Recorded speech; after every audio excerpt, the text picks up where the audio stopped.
IB Nation, welcome back to another edition of the Irish Breakdown podcast. I got to admit, Trev, I missed y'all, all of y'all, including you, Trev, by not having a show yesterday. We had some scheduling difficulties, and I just needed a day to get caught up on the business side of running Irish Breakdown. So I said, hey, if Sean can't go, then let's just do this, and we're going to talk some things tomorrow. And I said, you know what? I want to talk quarterbacks tomorrow. So we're going to talk quarterbacks tomorrow so we can kind of jump into sort of the offseason, the post-spring offseason, and kind of have a quarterback conversation. And so today what we're going to do is we're going to kind of break it into two different types of conversations, but it's all going to be built on the quarterback battle and where we are, but not so much focusing on the CJ versus Kenny type of thing, but really just breaking down both players. And here's what they've done to be in this conversation. Here's what they're really good at. Here's what some areas that I think they need to improve upon over these next couple months. And then that'll kind of be part one. And then part two of the show will then kind of get into some more of like just looking at the offense. What are some things that you and I believe that we're going to see from this Notre Dame offense this season with either one of these two kids at quarterback? How will the offense look different? And then we'll go specifically into each quarterback. We'll go, we'll talk about both Kenny Minchey and CJ Carr. What will be some of the unique aspects of an offense led by Kenny Minchey? What will be some of the unique aspects of an offense led by CJ Carr? We'll talk about the depth a little bit, how we feel about the depth. And then after we're done with all that quarterback talk, we're going to answer your questions. So if you have any questions that you have for us here during the show, you can throw those in there. Y'all know how to do it. Just put an MB on there, and we will see that. We will then bring it up, or you can put a mailbag emoji. That lets us know that this is more of a question that you want us to address or a comment that you want to make as opposed to just normal, in-show chat that we have on the show. If there is any breaking news, and I don't anticipate it, I don't know when things are going to break this week as far as guys jumping in the portal. But if guys do jump in the portal during the show, what we will do is we will break that down. So we're not going to stop the show to talk about whatever portal happenings may happen at any point in time this week. If it happens before the show, we'll lead off with it. If it happens during the show, we'll put it at the end of our conversation before we go to the mailbag. So just people understand. And then if something happens after our show before the IB Nation Sports Talk, then I'll jump on with Sean and we'll talk about it there. So just keep that in mind. That's kind of how we're going to do it this week. But sometimes when there's news breaking, people think we should just stop our show and just dive into that. And there's certain topics that we would do that for, but a guy jumping in the portal won't be one of those. But we will address it. If it happens, we will address it today during the show, and we'll just add a segment. So Trev and I both have an idea of some of the guys we expect to jump in the portal, and if it happens, we're prepared to talk about it. So that's it for today, Trev. So I know my guy Trevor, as much as he loves talking about tight ends, there's one topic that I know I can go to that he likes talking more about than tight ends. And that's the position that we both played in high school and I played in college, and that's quarterback. And it's been kind of a hot topic around these parts at Notre Dame, Trev, for the last few months. But we're getting closer and closer to having clarity because the Notre Dame quarterback battle is now down to 2. And that's going to be the focus today, Trev. And it's we knew we were going to get here at some point in time. We didn't know when, but here we are, end of spring. We head into the summer, and we know that the quarterback in 2025 for Notre Dame will either be CJ Carr or Kenny Minchey. And that's where we're at. I'm happy that this is the conversation we get to have today, Brian, because it feels like for this entire offseason, we just talked big picture. Mostly because it's, some of the stuff that we got to see, what was available to us. It's kind of the conversations that we could have. But now we get to sit down and dive into, okay, what does each quarterback bring to the table? Not necessarily if Notre Dame lands and Notre Dame goes with kind of the generational talent at quarterback, what does this mean for the program as a whole? I'm happy that we get to sit down and have a discussion today about, okay, what does each one bring to the table? What does each offense look like? So today we're going to be talking about the quarterbacks, and I'm excited to dive into it today with you, Brian, because for all the reasons that I just listed, it's exciting to talk about what each quarterback brings to the table, and it just means that we're one day closer to Notre Dame kicking off down in Miami. And I am starting to get to the point in the offseason where I'm like really starting to miss game days. You know, you got the little tease of it from the blue gold game. You get up on campus, you see you see him down there doing warm-ups, but I'm ready for it to be a game, an actual game, not practice, man, a game. So I'm ready, man. I'm ready to dive into it. Me too. I did want to respond to something Tom Redinger, who did sign up for the message boards yesterday, said, signed up yesterday for a membership on the boards. Love the stuff. No one is better at breaking down film and sharing what they see at practice than IB. I appreciate that, Tom, very, very much. And I just want to remind people before we get started that the best way to find stuff out about about what's going on with Notre Dame football, there's somebody in the chat talking about, I'm worried about this position in the portal. And somebody responded immediately. Nelly goes, look, check out the boards. Brian's got a post on it, explains everything. You're always going to get that stuff. It's always the first place you're going to get it is on the boards at Irish Breakdown. You can find that at boards.irishbreakdown.com. We got monthly, annual memberships, and booster clubs. We had somebody sign for the Gold Club yesterday, which we're greatly appreciative of. So that means he is going to be getting a IB Gold Club t-shirt and an IB Club mug here as soon as I get his information on where to send it. So we appreciate you all for that very, very much. And Tom, welcome to that club of people on the board, man. But Trev, when you talk about the quarterbacks, like this was an important period for Notre Dame. And I want to talk a little bit big picture about getting down to two and why the two that they were picked are important. But we were curious how Notre Dame was going to handle this battle as far as like getting some guys just not being in it. And the concern was you have three kids that have some level of ability and talent, and you have three very competitive kids. You have three young players that are gonna battle, or good players that you can see yourself in some degree leading the team. But you also knew that it would be a really bad idea for Notre Dame to go into the fall with three quarterbacks still in the race. If you were at a place where it was all three on the same level, it'd be like, how do you tell one of them no? You almost have to go into the sprint to the fall with three of them. What we said before fall camp is you hope at least one of them, or at least two of them, and ideally one of them sort of separates. And so what we saw this spring was, with Steve Angeli, Steve was Steve. I mean, that's kind of what he was in every practice we went to. He did what he did and what makes people love him and all those type of things. But the reason that we're here now is because the two younger players who are, and I mean, it's not really arguable, the two more talented players rose to the occasion this spring and simply put, made it to the point where the Notre Dame coaching staff had no option other than to say, hey, listen, we love you. We'd love to have you back, but you're not going to be starting quarterback next year. And so now that's why we're down to two. It wasn't a situation where, the veteran outplayed the younger guys, but the coaches are banking on the talent. And so they're going to take that gamble. The fact is the younger talent outplayed the veteran. It outplayed the experience. The talent and production in practice outweighed the experience factor and the high character factor and all that type of stuff. And so that's why we are where we are. So we are going to be able to go into fall camp, Trev, with just two guys.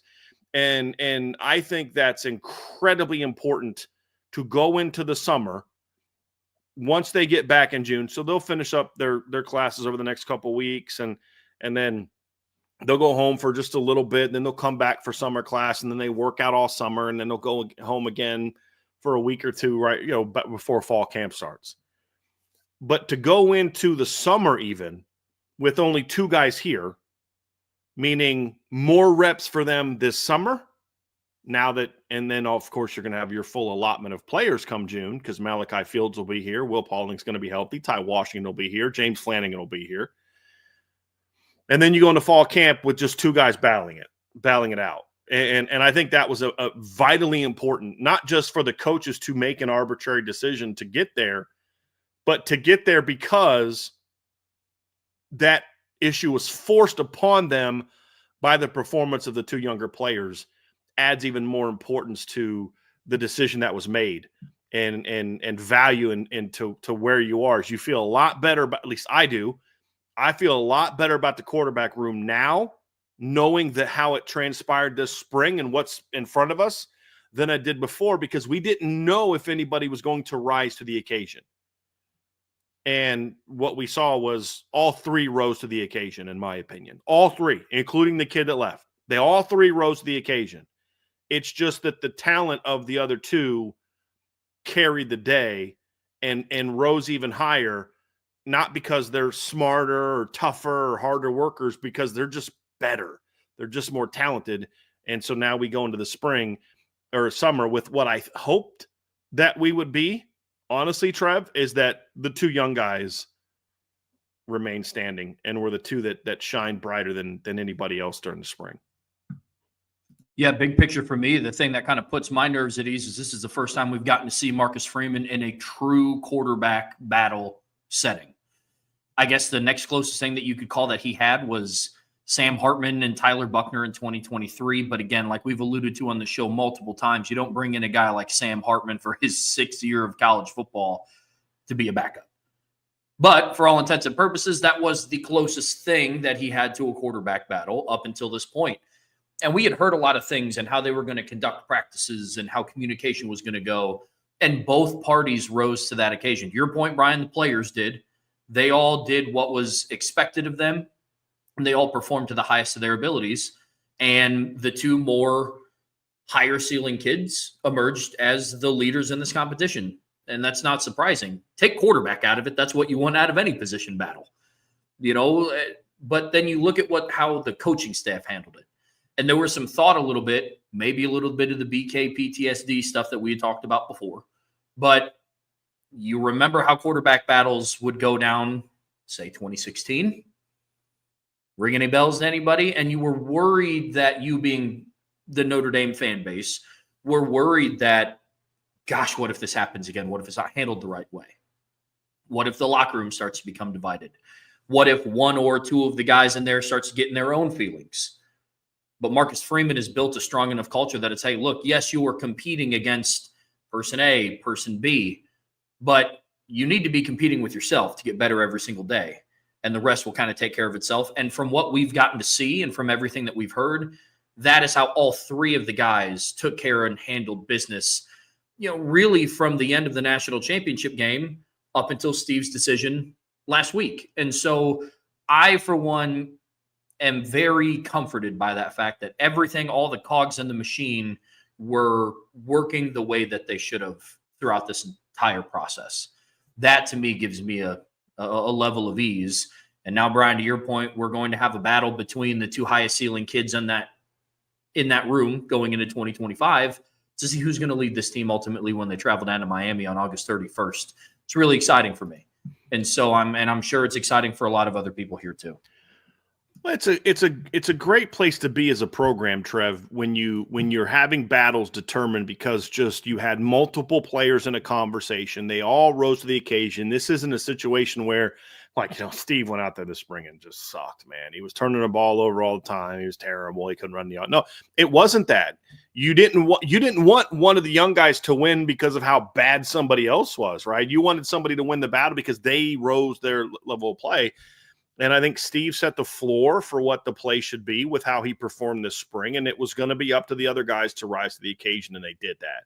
And I think it speaks volumes about Kenny and CJ as players, as competitors, that they were able to see that challenge. Like, I was concerned that somebody that has a lot of talent was going to kind of wilt in a kind of hot competition. And we didn't see that with any of the three. They all kind of brought their A game to a degree this spring for where you can be in the spring, right? I mean, there's April A game and then there's October A game, and you hope that they're different, right? But that's something that I found very encouraging when we talk about this battle, Trev, is that. So, what I want to do next is I want to kind of talk about each player. And so we're going to go with both of these conversations. We're going to go with seniority. So we're always going to start with Kenny first and then go with CJ. Just because we want to kind of go oldest player to youngest player, as I said, seniority, and break them both down. And so what we're going to do now is it's going to kind of look at it from the standpoint of, okay, why is this player still in the race? Like, what did they do this spring to make them still in this race? What does this player kind of add skill-wise to the offense? Like, what do they do well? And then also, what are some areas that they have to improve? And then the last piece is going to be, what do they need to do? And part of that is, what do they need to do moving forward to win the job? And then, so we'll do that. And then part two, we'll get into more specifics of what the offense might look like. So first, Trev, looking at Kenny, I think with Kenny Minchey, you talk about why he's still in the race. I think the biggest thing with Kenny Minchey this offseason is that Kenny Minchey finally showed the staff that, like, hey, I've got that drive to be a great player. That was always the biggest knock on Kenny. I mean, for 2 years, the one thing I would hear from people was, kid's got a ton of talent, but does he really want to be great? And I think part of that was a little of a misreading of Kenny's personality, to be honest with you, as they got to know him, because here was the danger that the staff was in. The guys that were coaching him as a freshman were not the people that recruited him to Notre Dame. That was Tommy Rees. And so Tommy Rees, I believe, knew that Kenny just had a little bit of that quieter personality, not a real, he's not like me, right? Where my hands are always moving and I'm really just loud and just, Kenny's more chill. He's more methodical. And I think some people mistook that at times for doesn't have drive, but I also think there was a level of, Kenny, you got to show it in certain areas that you really want this. And when you look at where Kenny Minchey was last spring, if you just look at him physically, and then you look at Kenny Minchey this spring, just physically, this is a kid for the last 12 months put a lot of work in to get to this point. And so I think that was the biggest thing for him, Trev, because the talent was never a question with Kenny. The question was, do you want to be great? And there's no way Kenny Minchey can be standing here on April 22nd as one of the two guys this staff believes can lead this football team, which they expect to compete for a championship, if he doesn't raise that bar and say, okay, you want me to show you this, then I'm going to go show you this. And I think that was a big piece of the puzzle for Kenny, that whether fair or not, those were some of the questions that maybe people had his first couple years, pre-Mike Denbrock, and then to a degree last year. And I think Kenny answered those questions with, obviously flying colors, because he's still here. And it's a fair question to ask. When you're evaluating the room, it's not just the intangibles that you bring onto the field. It's also how you carry yourself off of the field. And I know that might sound a little bit simplistic to some, but we all in this chat, Brian, I know you understand this. I understand this. Playing quarterback at Notre Dame is a different beast. It is. And Riley Leonard, somebody who started multiple years and, brought Duke back from the dead and was getting, round one draft projections going into the 2024 season. He comes to Notre Dame, he's like, ooh, this is a different animal. You hear about it. You have some people talk about how they think they understand what that means, but until you're in it, it's different. And Riley Leonard was reaching out to former quarterbacks. He was talking, in the John Gruden quarterback camp, we talked about he went out to lunch with Tyler Buckner, and he's texting Sam Hartman. And, with a guy like Kenny, who is quiet and reserved, the question for me would have been, I'm not on the coaching staff, obviously, but the question for me would have been, can you handle that pressure?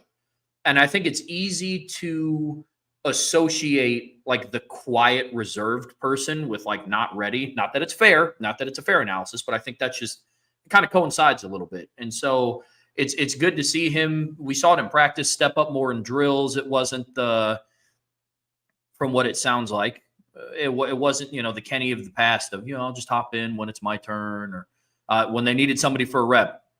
There was some assertiveness from him this spring. Like, I think Kenny needed to know he was in the battle.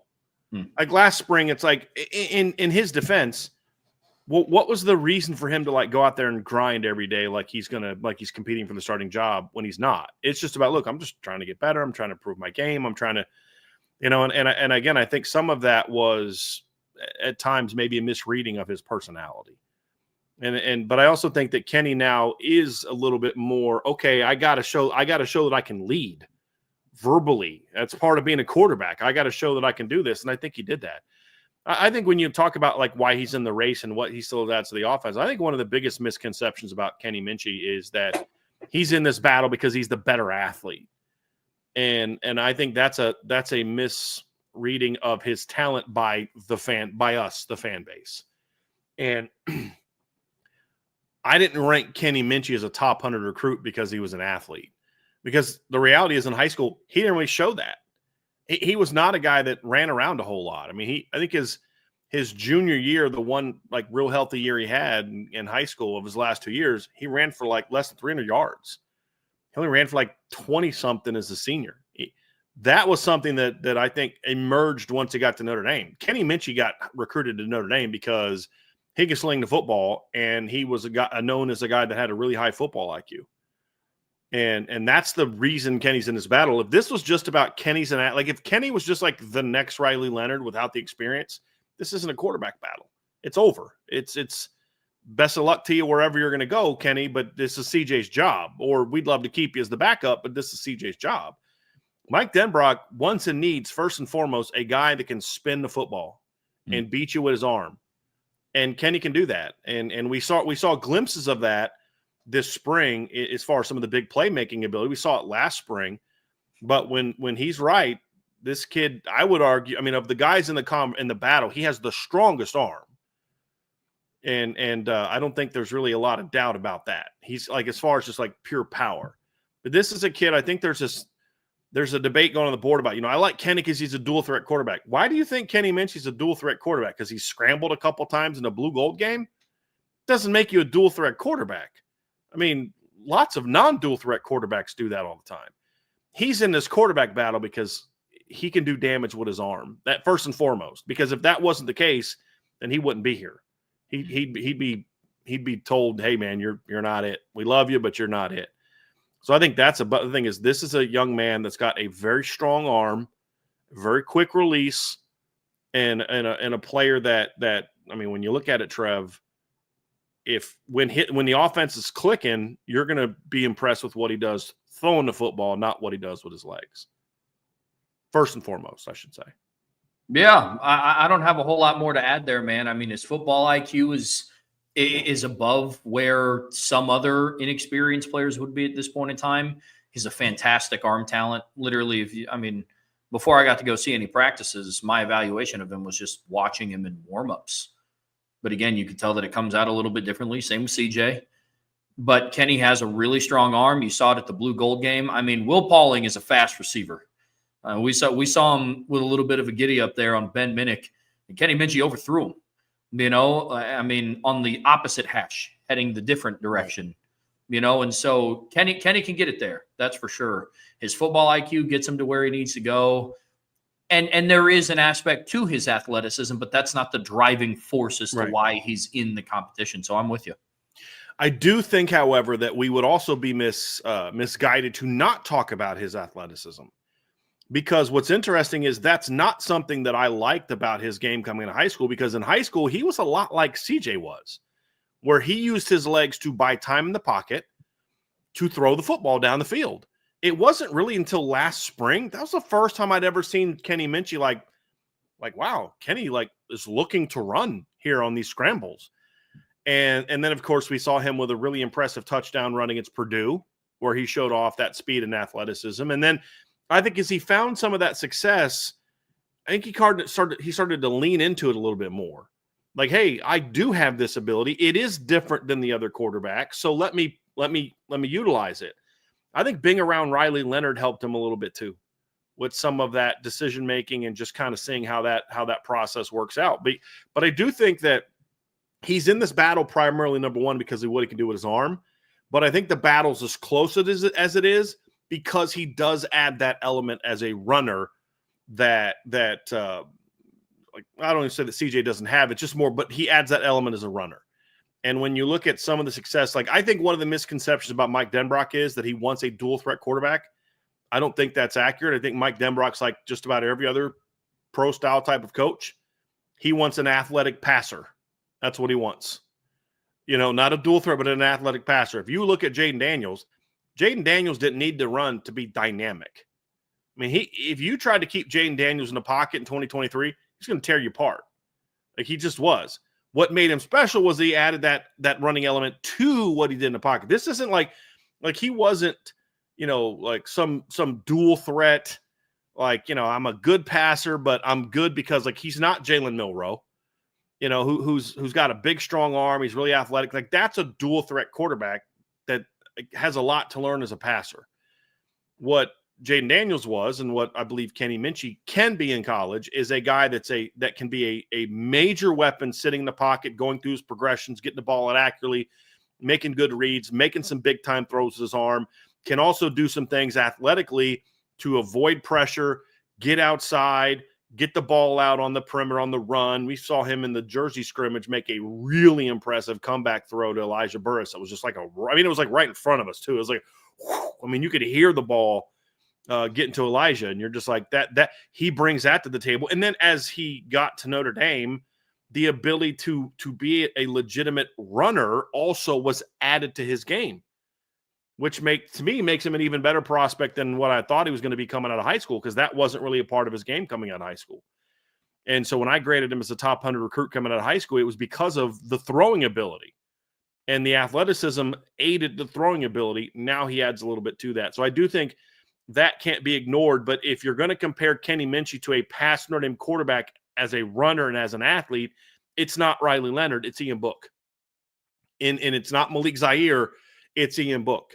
It's not Deshaun Kaiser, again, it's Ian Book. In that you could do some things with Ian as a designed runner, and I think Kenny could be more effective as a designed runner than Ian. But if Kenny Minchey's the starting quarterback, the vast majority of his yardage is going to come on scrambles, not they're running quarterback power all day. You'll see some of that at times. You'd be silly not to. You'll see some read zone at times, but it's going to be about, did you see him make that guy miss, run around, scramble, and take off running? It won't be because he looks like Brandon Wimbush. It'll be because of the scramble piece. Now, we saw that from Riley last year as well. Riley was very good at that. And I think seeing that was good for Kenny to be like, hey, look, sometimes like you see that, it's okay to just take off and run. I don't have to always be looking to throw the football. Like, look at that hole right there. I think that was good for him. But that element, though, is certainly going to be part of his game, and is going to be something that he's going to be able to use as an asset when it comes to adding something to the offense and being in this battle. Agreed. You need elements of both. It's not like back in the day when it's, you're either Michael Vick or Drew Brees, and then you could siphon into, okay, well, like an athletic quarterback is basically a dual threat quarterback. If you're a pocket passer, like you are strictly a pocket passer. It's different. There's hybrid roles now, and you begin to see that. And I think that's where Kenny fits in.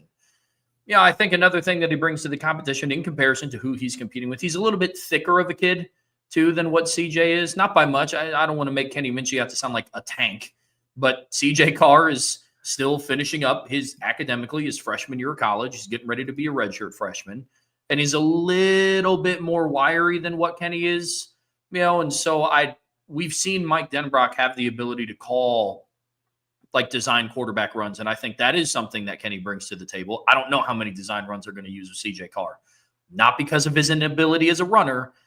It's just stylistically, it's a little different. They're built a little differently, and so that's another thing that I think could be interesting with this competition as well, Brian. When you talk about the areas where the quarterbacks need to improve, and when I look at Kenny Minchey, the first thing that comes to mind, and there's really three areas that I want to see him improve. The first one is in the practices we've seen, he's been a notoriously slow starter. That was true in last year's Blue Gold game, and that was true in this year's Blue Gold game. And where you look at his overall passer rate, and you're just like, well, it didn't look great, but I'm like, yes, first of all, people that are using 6 for 14 against Kenny, like, let's not forget he had 2 drops and like at least 1 or 2 throwaways. Like, when all you're doing is 6 for 14, he shouldn't start. You're spinning. You're using you believe so and so should start. So you're looking for things. You're looking for data to back up your point of view, as opposed to honestly engaging in the data. But part of the 6 for 14 does need to be looked at, because you had the bad miss on the snag route to Jerome Bettis on your first pass.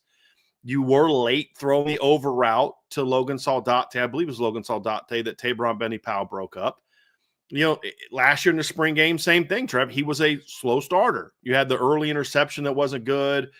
He took that early sack because I think early on, things are just kind of going a little fast for Kenny. He's got to learn to slow it down. That's going to be a big thing for him, is he's got to be able to find a way coming out of the gate to slow things down. Now, there have been great quarterbacks at Notre Dame that had a similar problem. You know who is a notoriously slow starter at times in games? Brady Quinn. Brady would come out gassed up, man, and he would like throw some bombs at like people. And you're like, dude, it's a crossing route. You didn't need to throw it at 100 miles an hour, or he'll miss high. And then after the first series or the first hit, he kind of settles in, and he was Brady Quinn. And so he's not the only guy that has ever been that way. But when you're in this kind of battle, that could be one of those things that can separate, who you're going to get. So I think that's one thing for Kenny is he's going to have to find a way to mentally go into these high pressure situations, like a team period, like a scrimmage, more so like a scrimmage, a game, and just find a way to kind of find a way to take a deep breath and relax. And that's also something that Mike Denbrock can do if Kenny Minchey's the starter, is like, hey, let's find some early ways to maybe get him an easy shot, do something there's things you can do. Like with Riley Leonard, it was like early in the game, you're going to find a way to have him get hit. That's just, Riley was just that kind of guy. Like he needed to get hit. He couldn't get into a rhythm of the game if he got hit. So you'd call like an early run game or something where he's going to get hit. And for Riley, that worked. I don't know what it is for Kenny, but he's going to have to improve on it. And they're going to have to find a way as coaches to kind of say, how can we get Kenny going early in games to get him comfortable? Because once he gets going, as we saw in both the last blue gold games, Trev, once Kenny gets going, it's fun to watch. But that's one of those things where when you talk about areas of improvement and all these quarterbacks have it, that's the first one for me when it comes to Kenny Minchey. And I think the second one, Trevor, is consistency. And I want you to kind of go into that one, just consistency from rep to rep, but day to day as well. That's for me, when I look at the improvements that Kenny Minchey has to make, I view the slow start and the consistency factor as kind of like the 1A, 1B. I'm okay-ish to a degree with a slower start if a player can be consistent from day to day, from drive to drive, from quarter to quarter. But those two things compounded together give me a little bit of shades of like early Riley Leonard, because a lot of the stuff that we're talking about with Kenny Minchey was a lot of what we talked about with Riley Leonard. Yo, man, when he's on as a passer and he's out running around, who can stop this offense? And I think we're going to have a lot of similar conversations about Kenny Minchey. But if it takes him a while to get going and he's inconsistent at the start, I mean, the final score doesn't look like it, but I mean, it was a slow start offensively against Stanford, even though the final score was 49-7. But then you look at games like the Army game, Yankee Stadium. Riley Leonard came out firing, dude. He was dealing. That game was never in doubt. The Stanford game was also never in doubt either. But it just looks a little different. But they didn't necessarily start great that way. He did okay, but the team did. But to your point, when he started hot, though, Trev, it was a wrap. You had no chance. No chance.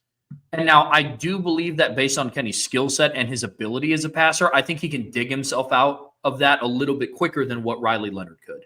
I do, just from some of the things that we've seen in practice. But from the things that we've heard day to day with Kenny, the level of consistency has to get better, because the guy that you're going up against that you have to beat out is the definition of consistency. And so that's what he is up against. And for Kenny, the spring, it is okay. To your point, Brian, about, you don't have to play your A game in April. Like that you played your April A game. It's not necessarily your September, October A game. I'm okay as of April 22nd saying, look, when Kenny's really, really on, dude, he's dealing. He's slinging it all over the field. People can't bring him down in the backfield. He's picking up first downs with his legs and his arm. But when he's off, he's putting the ball in harm's way. He's late on reads. He's overthrowing open guys. As long as that conversation doesn't persist into fall camp, then I'm going to start feeling a lot better about his maturation process as a quarterback. Whereas if we're having the same conversations in August, it's going to be more of, okay, well, this is what to expect when the backup comes in, and it's going to take him a little bit longer to get started up. Because if CJ plays at that level of consistency, Kenny is still a little bit of this going into the heart of fall. It's kind of where it is. But if Kenny can work on his consistency, and not even like if his ceiling is here, Kenny doesn't have to come out and start here. Ideally, correct. That'd be nice. Right. But no, not many guys do that. Exactly. Like most offenses kind of build into that when you're playing good teams. You may come out like that against an inferior opponent, but not against the better teams you play. Sure. And as long as Kenny can find somewhere to where, which is why I said the consistency and the slow start for me is a little bit red flaggy, because it's like, if it's a little bit of both, if he's more of a consistent player but a slower starter, then maybe he just doesn't come out and on the first drive of the game go 7 for 7 for 64 yards and a touchdown. Maybe it's a little bit slower. You have a strong run game to lean on.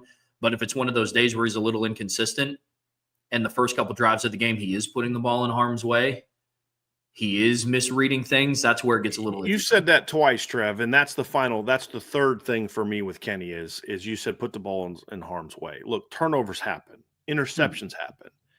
What people need to understand is the difference with Kenny that we've seen in practices and then in last year's blue gold game is he will make the bad interceptions, meaning where you're like, dude, I can live with a guy trying to fit a ball into a tight spot. What I can't live with a guy throwing off his back foot and just launching it downfield where there's not a receiver in sight and it gets picked off, which is what happened in last year's blue gold game.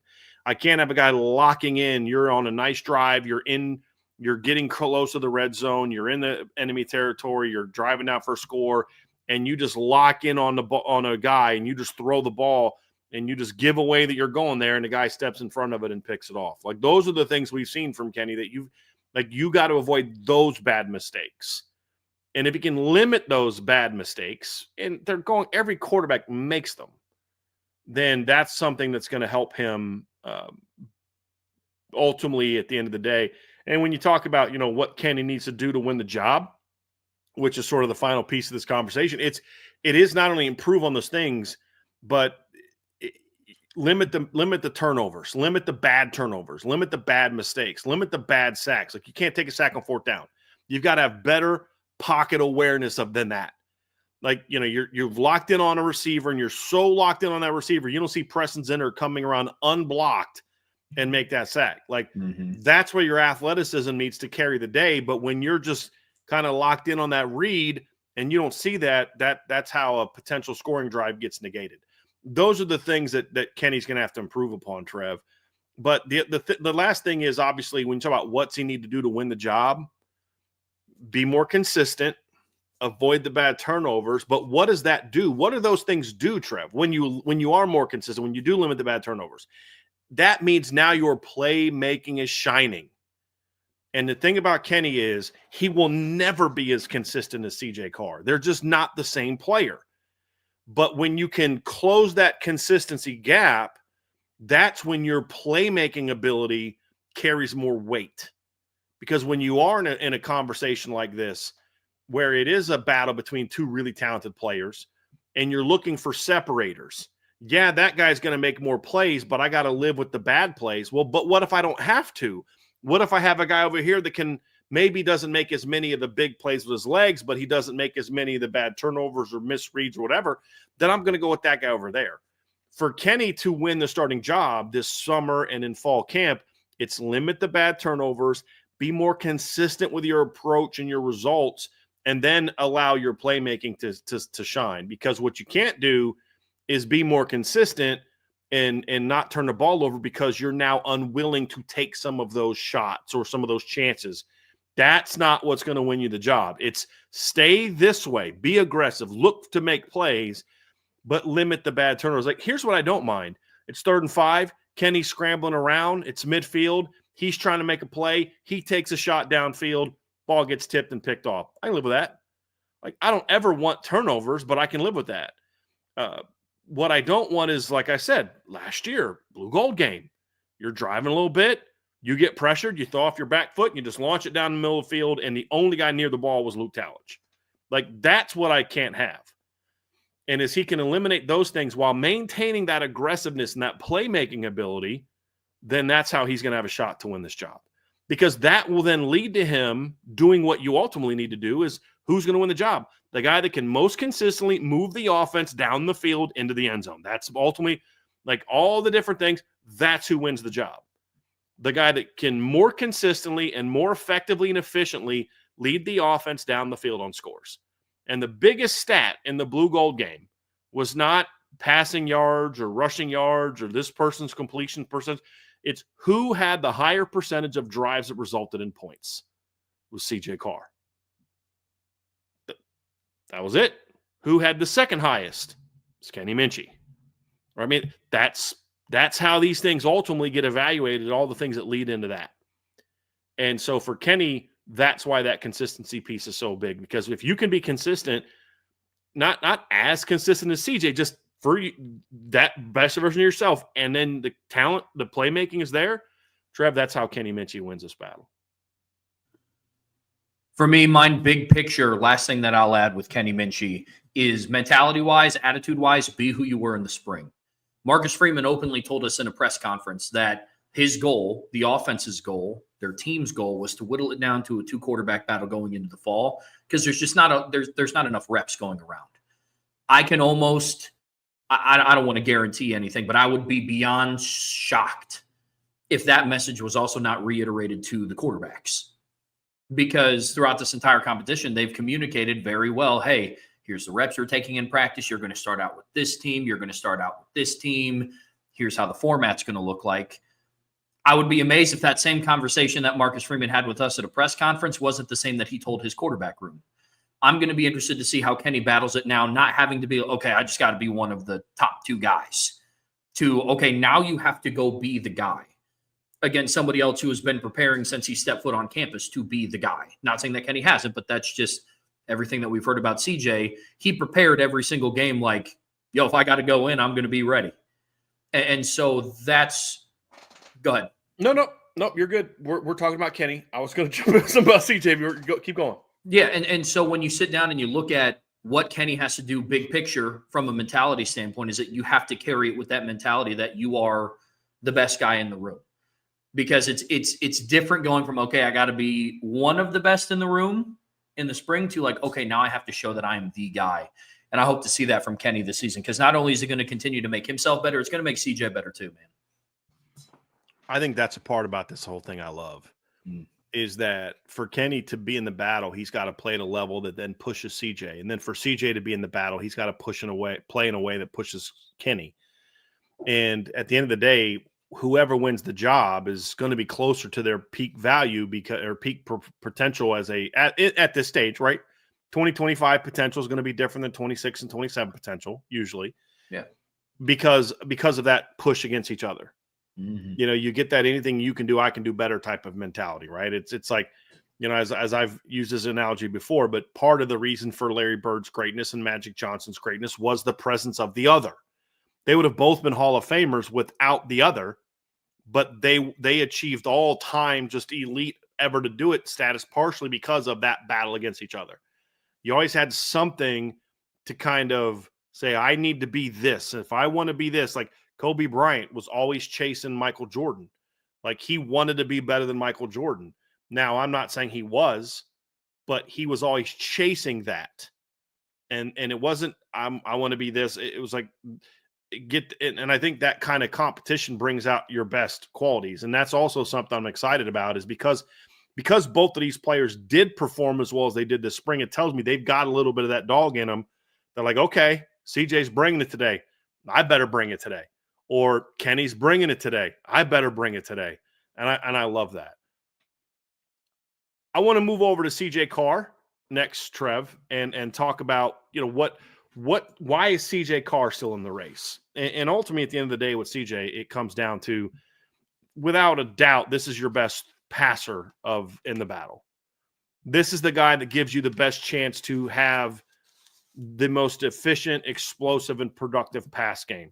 We'll talk about some of the specifics as to why, but ultimately, big picture, if your desire is to be a team that can really throw the ball at a high level, there's no question that this is the quarterback to get you. I even think people that want Kenny to start would be willing to admit this.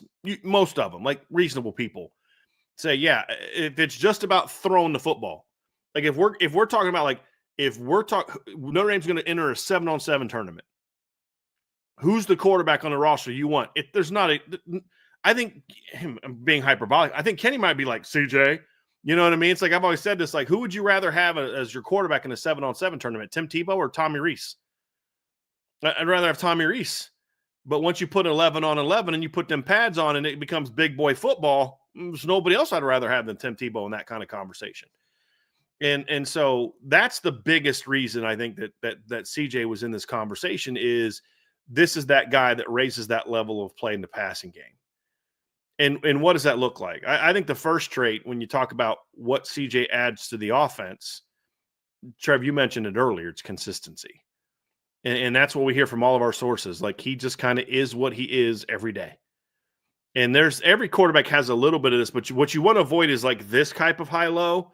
You want to kind of stay up here. You know what I mean? And I think that's the biggest thing that CJ brings to the table is just you kind of know what you're going to get from him. And that's a great coordinators love that. I want to know what I'm going to get from week to week. I don't want to game plan something then middle of the first quarter. And I think that was some of the frustration that Mike Denbrock seemed to have last year on offense. And you could tell. Now, how do I know that? It's not by his body language. It's not by, hey, Coach Denbrock, what, none of that. It's just you could see the play calling evolve after about a quarter where he just like, look, Riley's not going to make that pass today. He's just, we work on this thing all week and now the quarterback can't read it. And so now I got to change the offensive. You want to kind of have an idea of what I know I can get from even if it's like he can't do this, this, and this, as long as you know what he can't do going into a game and what he can do going into a game, it makes game planning and play calling a lot easier. So I think consistency is really the biggest thing that CJ brings to the table. You mentioned it earlier. And then, of course, just impressive arm talent. Like Kenny has a stronger arm, but like when you watch CJ throw, I kind of even think there were some people that I know that weren't sold on CJ going into the spring game that came out of it sold. And it's not so much that they're overreacting to a blue gold game, but it's like, when you watch those first two throws he made in the game, it's just kind of like my dad loves Kenny Minchey. Now he loves he loves CJ Carr as well, but like he loves Kenny Minchey because my dad has always kind of liked those. He does like a quarterback that can kind of, do a little something and with his legs. And I think also because CJ was considered or Kenny was considered the underdog. My dad always kind of likes a little bit of that underdog kind of guy, but he's always liked Kenny. And I think my dad also appreciated that Kenny committed to Notre Dame, knowing that CJ was already there. And he just kind of liked that grittiness from Kenny because people forget Kenny's older than CJ in the class, but Kenny was committed way after CJ committed. So, but when you look at CJ, Kenny has a stronger arm. CJ's an arm talent. It's just special. And this is what I kept trying to tell people. Like, look, I understand that CJ Carr doesn't have that rocket arm that most five-star quarterbacks look for. It's like the Trevor Lawrence kind of bazooka. Most highly ranked quarterbacks have like this really powerful arm, and they're 6'3", 215, and they run a 4.6, and that's what gets the recruiting services all excited is those really special physical tools. And what I've tried to say is like I understand all that, but that's not why Aaron Rodgers was a Hall of Famer. That's not why Joe Montana was a Hall of Famer. I mean, there's been plenty of elite quarterbacks that weren't that. That's not why Drew Brees is a Hall of Famer. That's not why Peyton Manning was a Hall of Famer. There's something to be said for I could put this ball wherever I want it. And that's really what CJ Carr brings to the table, even at this young age, is that impressive arm talent that includes just an exceptional ball placement. And just he understands timing. What does arm talent mean? There's got to be a level of arm strength to it. There's got to be a level of, a quickness through the delivery that he has. He has all those things. Arm talent also is about knowing timing of when to throw the ball, but more so being able to put the ball where you want it, being able to change angles, not just with your arm, but with the ball. I got to put a little bit more on this one. I got to take a little bit something off of this one. Understanding how to throw guys open and then be able to put it where only his guy has a chance. I mean, those two balls that he threw in the blue gold game were just like, guys, you don't teach that. Like you don't teach that. Like you don't. That's just, boy, this kid just has a special gift. And the funny thing is I wasn't even like, when he made that first throw, I just kind of laughed. Because it was more, I looked at Vince and laughed, and then he made the second one. I just kind of looked at Vince again and Sean and laughed. Because it was like, okay, now everyone finally gets to see what we see all the time. Because it's just like, yeah, that's CJ being CJ. You know what I mean? Like that's just him dropping dimes. That's just kind of what he does. But the arm talent is special, and I think that's what people finally understand about CJ is like, okay, this guy has a little something. Yeah, the best way that I can explain it to people that didn't get to see some of the stuff that we saw, obviously, the blue gold game was what it was. But to not read too much into it, we got to see multiple practices outside of the blue gold game. And what I always tell people is Kenny has the strongest arm, but CJ can make any throw on the football field. And that to me is kind of the differentiator. Not that Kenny can't, but I've seen CJ do it multiple times where it's just, and that's the consistency conversation of like, look, man, like there's times where guys look covered, CJ can throw them open. There's balls that he throws that you can't walk it out better to him than what you did. And his ability to read the game, which was my second point on top of arm talent, is well beyond a soon-to-be redshirt freshman, if we're just being honest. His ability to, I mean, we saw it in last year's blue gold game when he was an early enrollee. Kids hitting backside digs as a 17-year-old who should still be in high school. Right. I mean, there's quarterbacks that are at the top of people's lists for the way too early 2026 mock drafts. I can't do that yet. And so CJ mentally is well beyond his years of just being a redshirt freshman. Some of that comes from the football lineage that he comes from. And so that to me, again, it's another standout factor of his in why he performed the way that he did. But we're not talking about it like it's a surprise because we've gotten to see it, not just in 2 blue gold games. Yeah.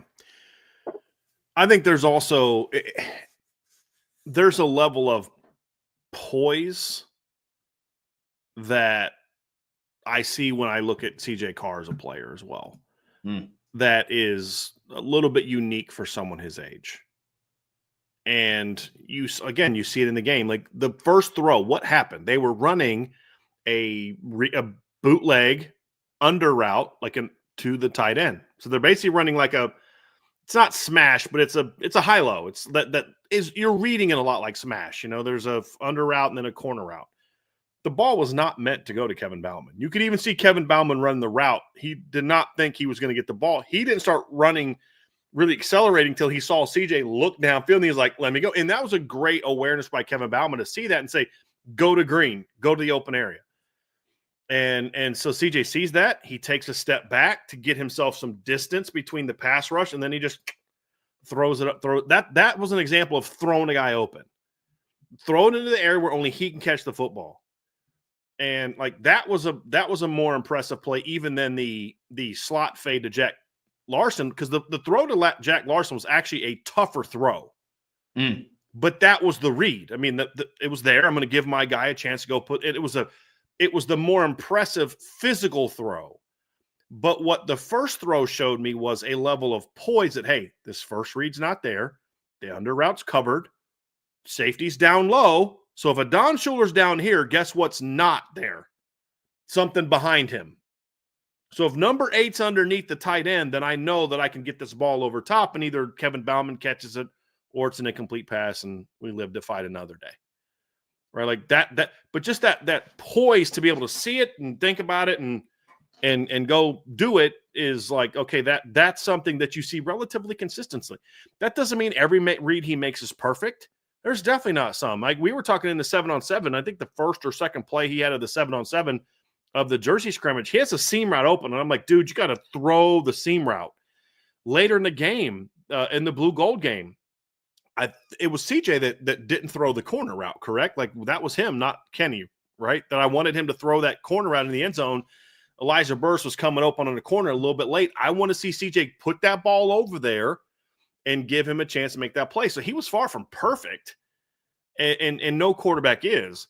But there's just that overall feel, that poise, the ball placement. It's just all kind of, it's just different.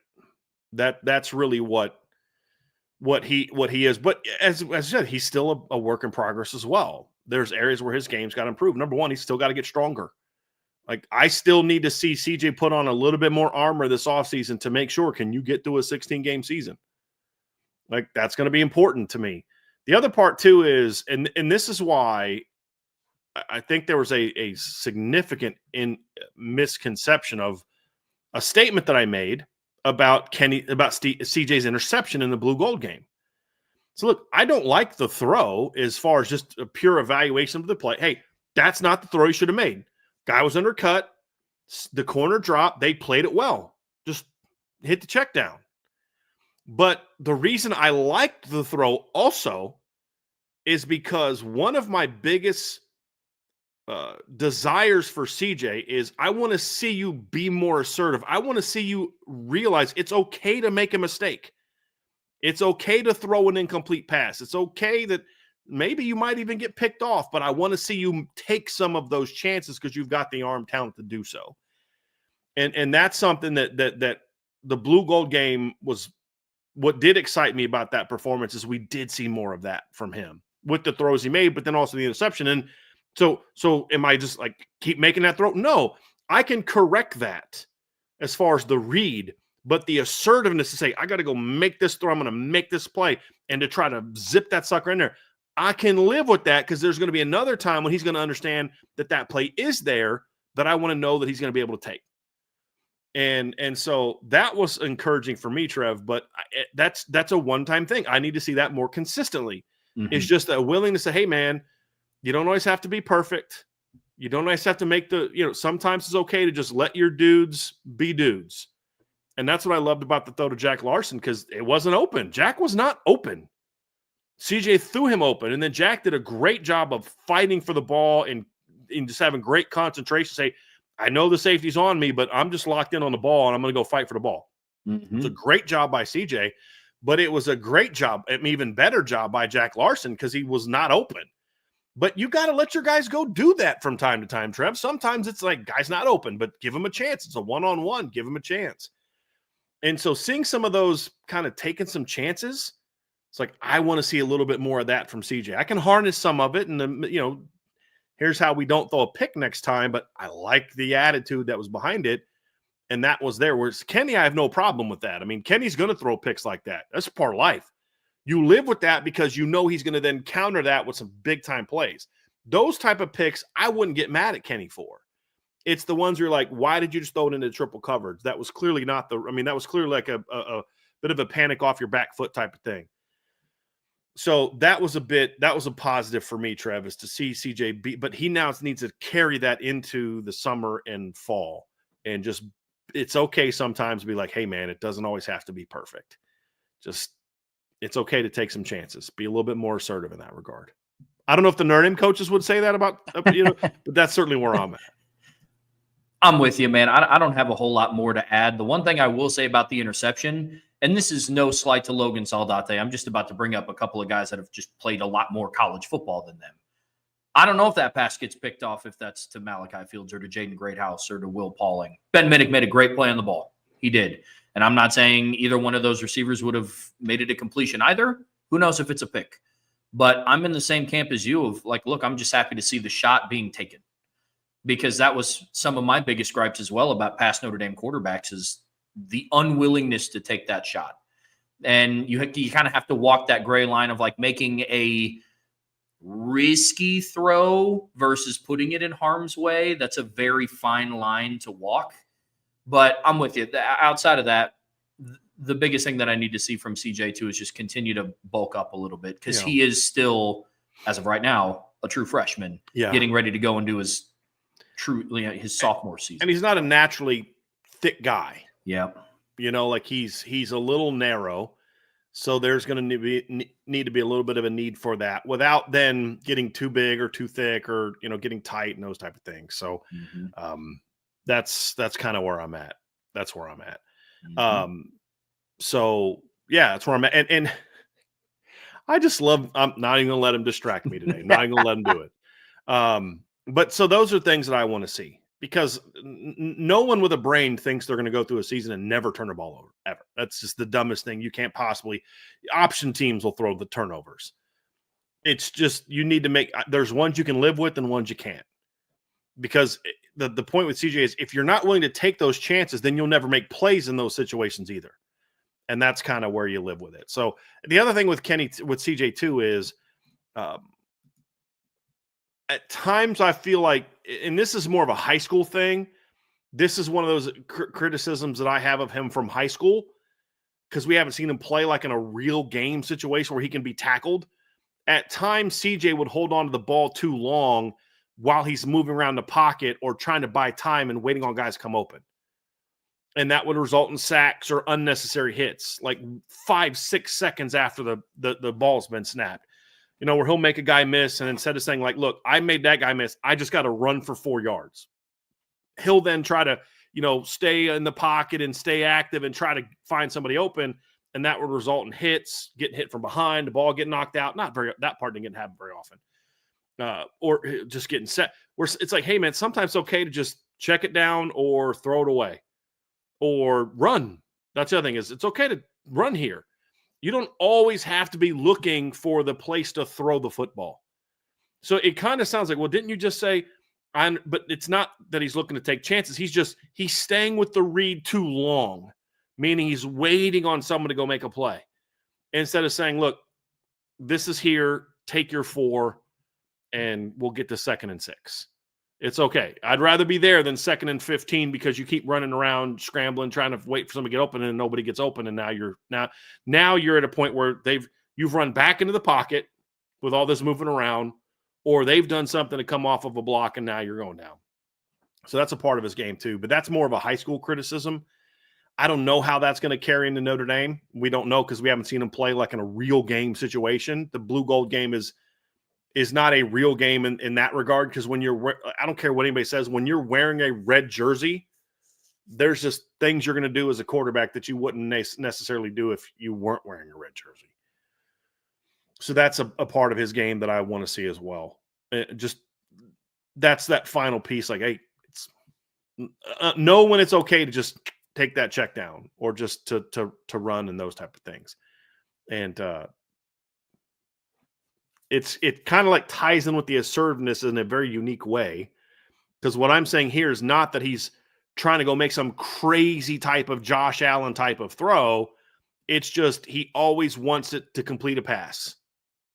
You know what I mean? Like it's okay to make mistakes sometimes, but sometimes it's like you're trying too hard to get a throw off when it's just take that one, or just you made that guy miss, see that crease, go. And that's where I'm curious how much did playing behind Riley Leonard for a year impact CJ Carr? Very curious about that. To just know when to say, hey, man, you made that guy miss. Just get what you can get. Because one of the misconceptions about CJ Carr is he's like this unathletic, just sits back in the pocket stiff. CJ's not the athlete Kenny is, but CJ's a good athlete. CJ can run. I mean, you go back and look at his high school film, he's got some clips on there where he made some plays with his legs. He's a move the chain runner. His athleticism is going to work best in the pocket, but that's a little different than just being, hey, man, look, it's okay on 2nd and 4 to just take that 5 and get the first down. It's okay. The one thing that I will say about this offense as a whole is I'm not going to be as concerned with the skill set of the offense, the personnel that they have coming back.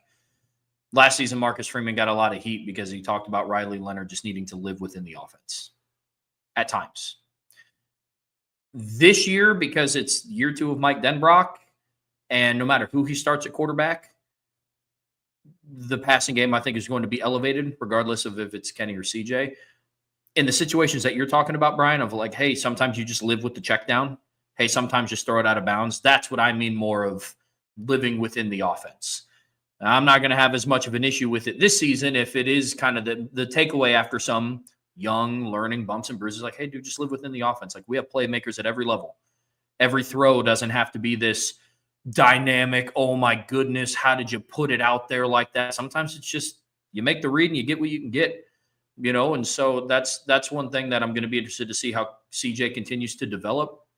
The final thing for me, and I talked about it with Kenny Minchey, is the mentality of how do you go into this now, attitude-wise, mentality-wise, with just a 2-man battle.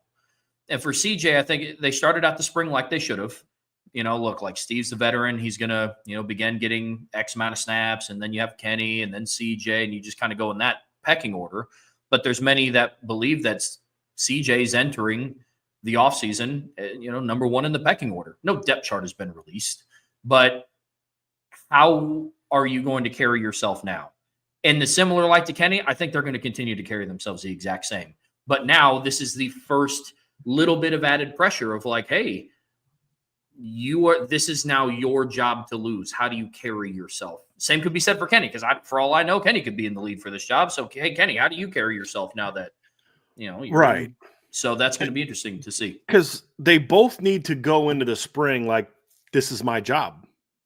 Like, I mean, that's when you look at what this battle is going to look like. And the point of this show wasn't to talk about the battle, and you're not doing that now.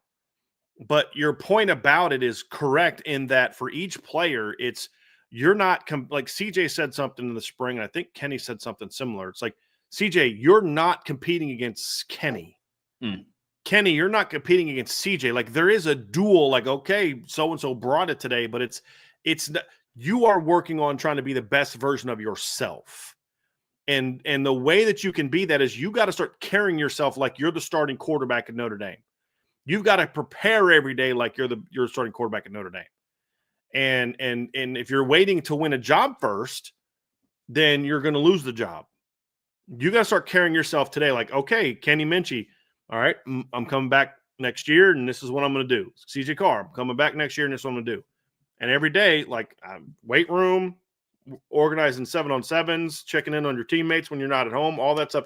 You're carrying yourself like you're starting quarterback at Notre Dame, not to one up the other guy, but because this is the expectation for you as the starting quarterback at Notre Dame.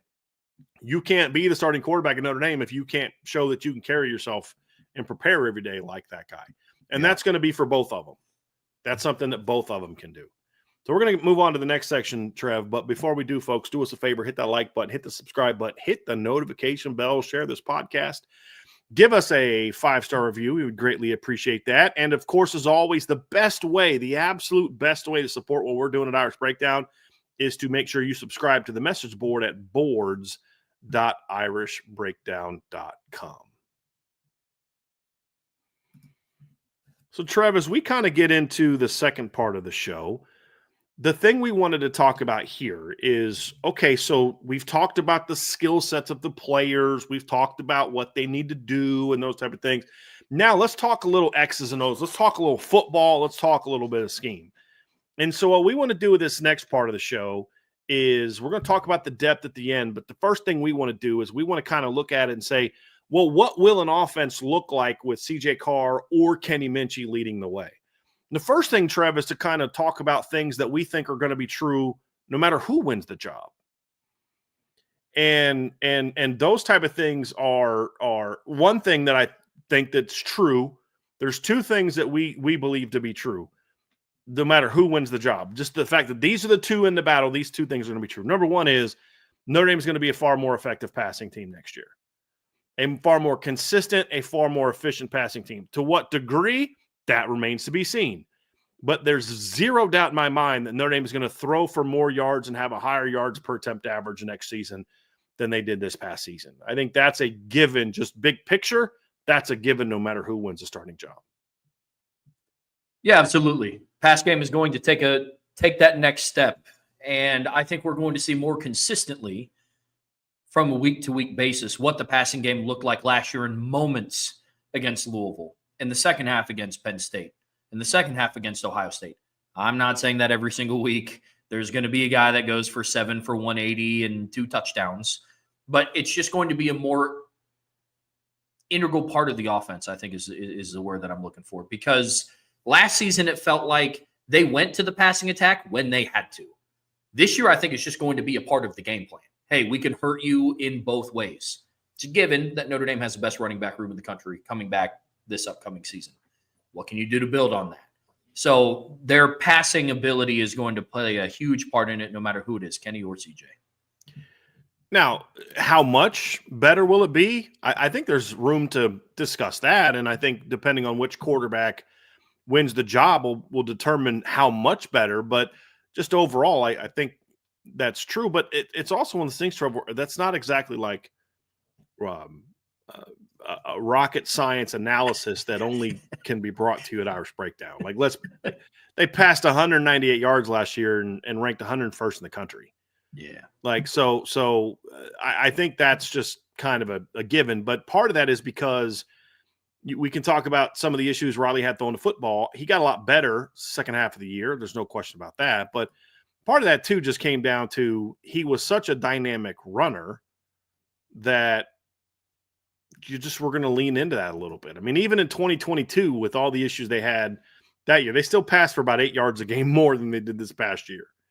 Well, but here's the thing, though, about that 2022 season. You know, they ran the ball for 189 yards a game that year. They ran for it over 20 yards a game more rushing this year. And when you consider the fact that team played one bowl game against South Carolina, who was okay on defense, and this team had to play Indiana, Georgia, Penn State, and Ohio State in the postseason, the number was even greater coming into the postseason. So those things that I look at and say, look, it's going to be better. The question is going to be how much better. That's going to ultimately determine how good this team is. But we can say definitively, like, the pass game is going to be more of a weapon this season than it was last year. Now, will they have the poise to make some of the money throws and big moments that Riley made? That is unknown. Because, like, say whatever you want about Riley as a passer, but, like, that last drive against A&M when they needed to go down and it was to take the lead, that was a couple of those throws, big time throws. Hadn't made those throws all day, especially the back shoulder to Bo Collins. It was there all game. Never took it. But when the game was on the line, he did. When you look at the Indiana game and that late post route to Jordan Faison, you know, when you look at the Louisville game, some of the money throws he made early in that game, you just kind of go throughout the season, and the Georgia game and some of the throws he made in the plays he made in that game, the Penn State game, some of the throws he made in that game, they weren't just like, okay, yeah, Kenny and CJ can make every throw that Riley Leonard made last year and then some. Like, that's not a question. But can they make them in those moments? For all the issues with Riley Leonard, like the back shoulder throw he made to Jaden Greathouse on that first 3rd and 9, like that's not just a great ball, that's a money ball because of the moment in that game. Yep. Can you make that throw that I've seen you make in practice a million times? A lot of quarterbacks can't make that throw in the national semifinals on 3rd and 9 when you need a touchdown to go tie the ball game up. That's what we don't know. Statistically, they'll be better. There's no question about that in my mind. None. The question is, will they be as clutch? If they can be both of those things, then this offense is going to be really, really good. But we won't know the answer to that until we see it in games. I don't care what, Kenny, CJ threw the walk-off. I mean, think about it. The two like team type of scrimmage type of things we saw this spring, CJ Carr ended both of them with a walk-off touchdown pass, a long walk-off touchdown pass. He threw the post route to Elijah Burris to end the Jersey scrimmage, and then he throws the cover two, the 2-hole go ball to Xavier Southall to end that game. Okay, it's fine. It's great. It's a blue gold game. That's a whole different animal than you're down in Hard Rock Cafe, stadium, or you're in the semifinals, or you're in the championship game, whatever. Those are different scenarios than a blue gold game. They just are. And that doesn't mean they won't handle it. It's just that's an unknown until they go out and prove it. But the other thing too is I do believe that the RPO game is going to be a bigger part of what they do. The biggest surprise that I had about Riley Leonard at Notre Dame was that he was not better with RPOs. Now, he made some good RPO throws. I mean, he threw a really impressive RPO touchdown against Stanford too, actually. He had a really good RPO touchdown to Chris Mitchell against Navy. He had the really good RPO touchdown to Bo Collins in the quarterfinals against Georgia. I mean, so he threw some of those balls, but he wasn't a great decision maker on RPOs, especially some of the run-oriented RPOs. He didn't sell the fakes all that well. Like when they were running the underscreen to the tight end, you kind of knew he was going to pull that sucker and run. It wasn't like a real good sell. I think both of these young quarterbacks are going to be better in that area than what Riley was.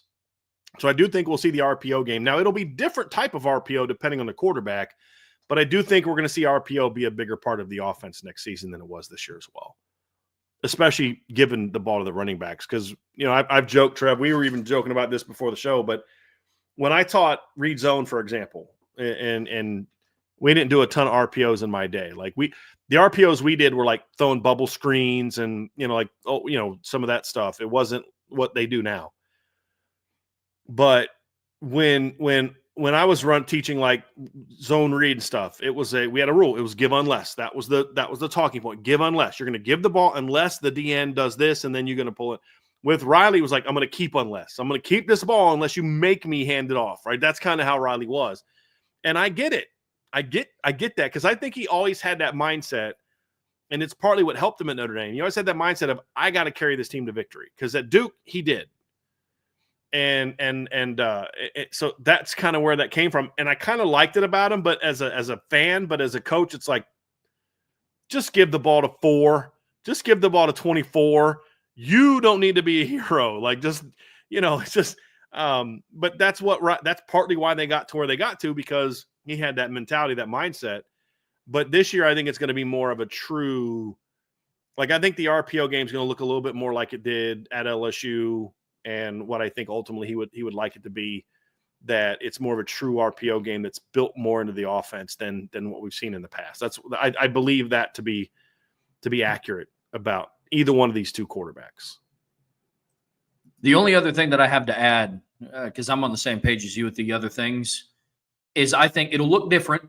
And I think that's going to be some stuff that we dive into a little bit as we break down each quarterback individually. I think play action pass is going to be a little bit more of a factor this year for both quarterbacks, no matter who's under center. With Kenny, it's going to look a little different. His comeback route to Elijah Burris was a play action rollout pass. I faked it to, I believe, Kedron Young, rolled out, hit Elijah Burris on a comeback route. I think CJ Carr's is going to look a little bit more traditional in the sense of what you see from like offenses today. More in the shotgun. I think the play actions will be sold a little bit more than what it was last year. Riley did not do. I mean, on read zones, on play action passes, it was never really a hard sell from Riley. And so I think that's something that you could see elevated. I just think it's going to look different depending on who the quarterback is under center. I will be honest. There were certain things that I just thought Riley Leonard was going to be better at that he just wasn't. Yeah. And I think play action pass is one. You can kind of tell when he was handing it off and when he wasn't. And, I think that limited it. But I think also something we saw a little bit in that regard, Trev, and I'll probably wait till we get to the Kenny part about it to get into it. So let's start with Kenny Minchey. And let's get into some of the things that we look at to say, hey, this is what an offense that's led by Kenny Minchey is going to look like. Now, one of the things that I think that we're going to see more of from Notre Dame overall, and this is something that we wanted to hold off until we got to this section because it is something we think we're going to see from both quarterbacks, is more of a vertical passing game. Seam routes, outside shots, post routes, just more 15 and beyond, 20 and beyond type of shots. But with Kenny, I think it's going to be even to a greater degree, maybe not so much from a pure volume standpoint. I think it could be, but at the very least, more of a higher percentage of his throws will be there. And part of it's going to be off of, number one, he just has that kind of arm. He can throw the ball over top of the defense in a really impressive manner. He can throw the ball down the field. He has a willingness to throw the ball down the field. You saw it in high school. And he's got a stronger arm now than he did then, obviously, because he's older. But I think you're going to see an even greater degree of downfield shots with Kenny, even more so than TJ. Not better, not worse. Just this is no longer a comparison of what's better or worse. This is just more about, because what we should have said at the beginning, Trevor, was one of the things that I think Mike Denbrock has been great at as a coordinator. And this goes all the way back to his time at Notre Dame. He is great at saying, this is what I like to do as a coach. But at the end of the day, it's about building around the talent of my quarterback. His 14 offense under Everett Golson looked a whole lot different than that 14 offense did in the Music City Bowl against LSU when he was playing Malik Zaire. It was like you were running a completely different offense. Why? Because Malik Zaire was a completely different quarterback. Then he'd bring Everett in, and all of a sudden, we saw that 2014 regular season offense again, and Everett was successful with it. And then, of course, the next year, what they did with Deshaun Kaiser was different than what they were doing and what they would have done with Malik Zaire to a degree. You look at, obviously, his time at Cincinnati, and how that offense have evolved is when he had two really good tight ends, the tight ends became more of a focal point of the offense. There were other years the tight ends weren't a big focal point of the offense. Saw that at LSU and how that offense evolved from 22 to 23. He's a coach that understands the talent, the system has to fit the talents of my players.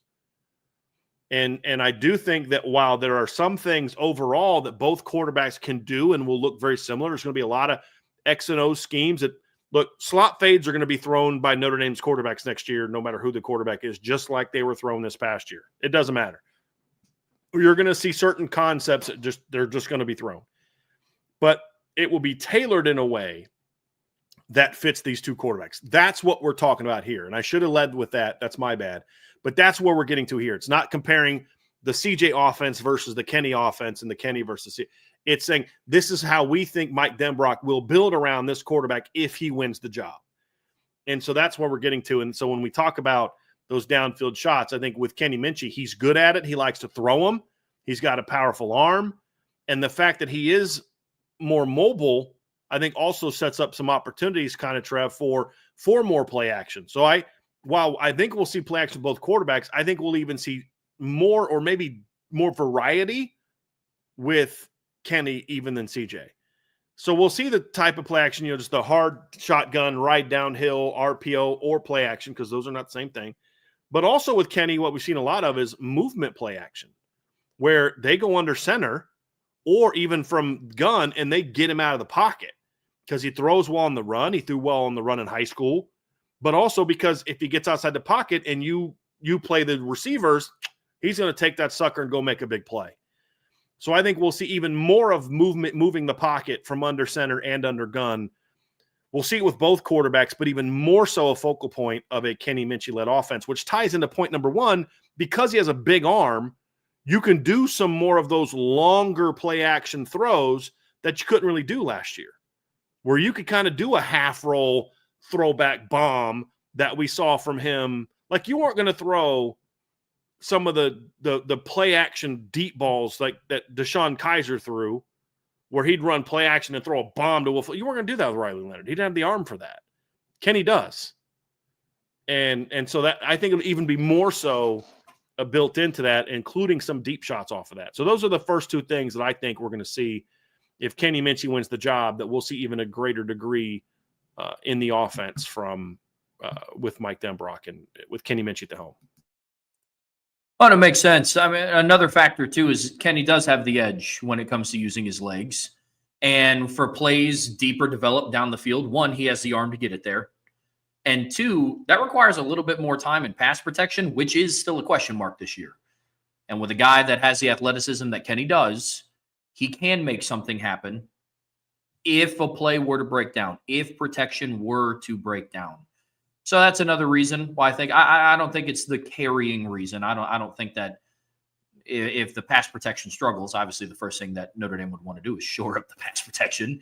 But two, Kenny does give you a little bit of element with his legs that I think makes it a little bit more comforting to do that. But I think it is more so his ability with his arm talent. And then I do think what we've seen between the jersey scrimmage, between the blue gold game, they're going to move him out of the pocket a little bit more. He's fantastic throwing on the run. He's very accurate. And so I think that's going to be a big element. Trev, you played quarterback. Not every quarterback's comfortable throwing on the run. Like some quarterbacks, they don't have time for it. Their feet are a little bit, just a little bit funky. They can't just run. Oh, snap, let me get that ball off. They got okay, I got to turn my hips, and I got it. They're just not good at it. Kenny's good at it, and he's comfortable with it. And I think that's an important piece. So, yeah. And then of course, like you said, Trev, the quarterback run game will be part of what they do. I don't think the quarterback run game is going to be what I think some people think it's going to be with Kenny Minchey as the starter. I don't think we're going to see a drive in the national title game where they go on a 16-play drive and over half of them are just designed runs to Kenny Minchey. We're not going to see that. But that doesn't mean you can't call quarterback power. It doesn't mean you can't call read zone. It doesn't mean you can't call quarterback counter, because Kenny can do some of those things. It's just one of those things where it's going to be a greater part of what they do than it would be with CJ Carr. It's not going to be as great a part of what they do that it was with Riley Leonard. but I think it gives them some options if he wins the job. I'm not a big fan of, okay, Kenny's not the starter, so we're just going to put him in every short yardage situation, do quarterback. No, that's he's not Riley Leonard. Are there some packages you could do? Maybe.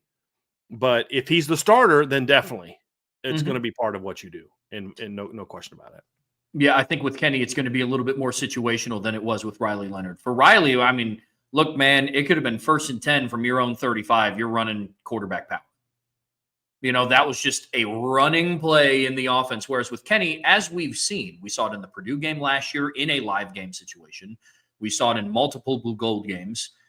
It's going to be more of a red zone factor than I believe it to be just a running play that's within the offense that you would call on 1st and 10 from your own 35. So I do think that is an element that they're going to use. I don't think they scratch. And I do also believe that CJ, he's a capable runner. I don't think they're going to scrap read zone around the goal line just because CJ's a quarterback and not Kenny. But with Kenny, I do see around the goal line a little bit more QB power, a little bit more QB counter, because we've seen that with him at quarterback. So I'm with you. I think it's still going to be a part of the offense, just not as frequent as what it was with Riley Leonard. I don't think it's a staple play call by any means, because Kenny's ability dictates that a staple is him pushing the ball down the field vertically. So let's move over to CJ Carr, and what will a CJ Carr offense look like?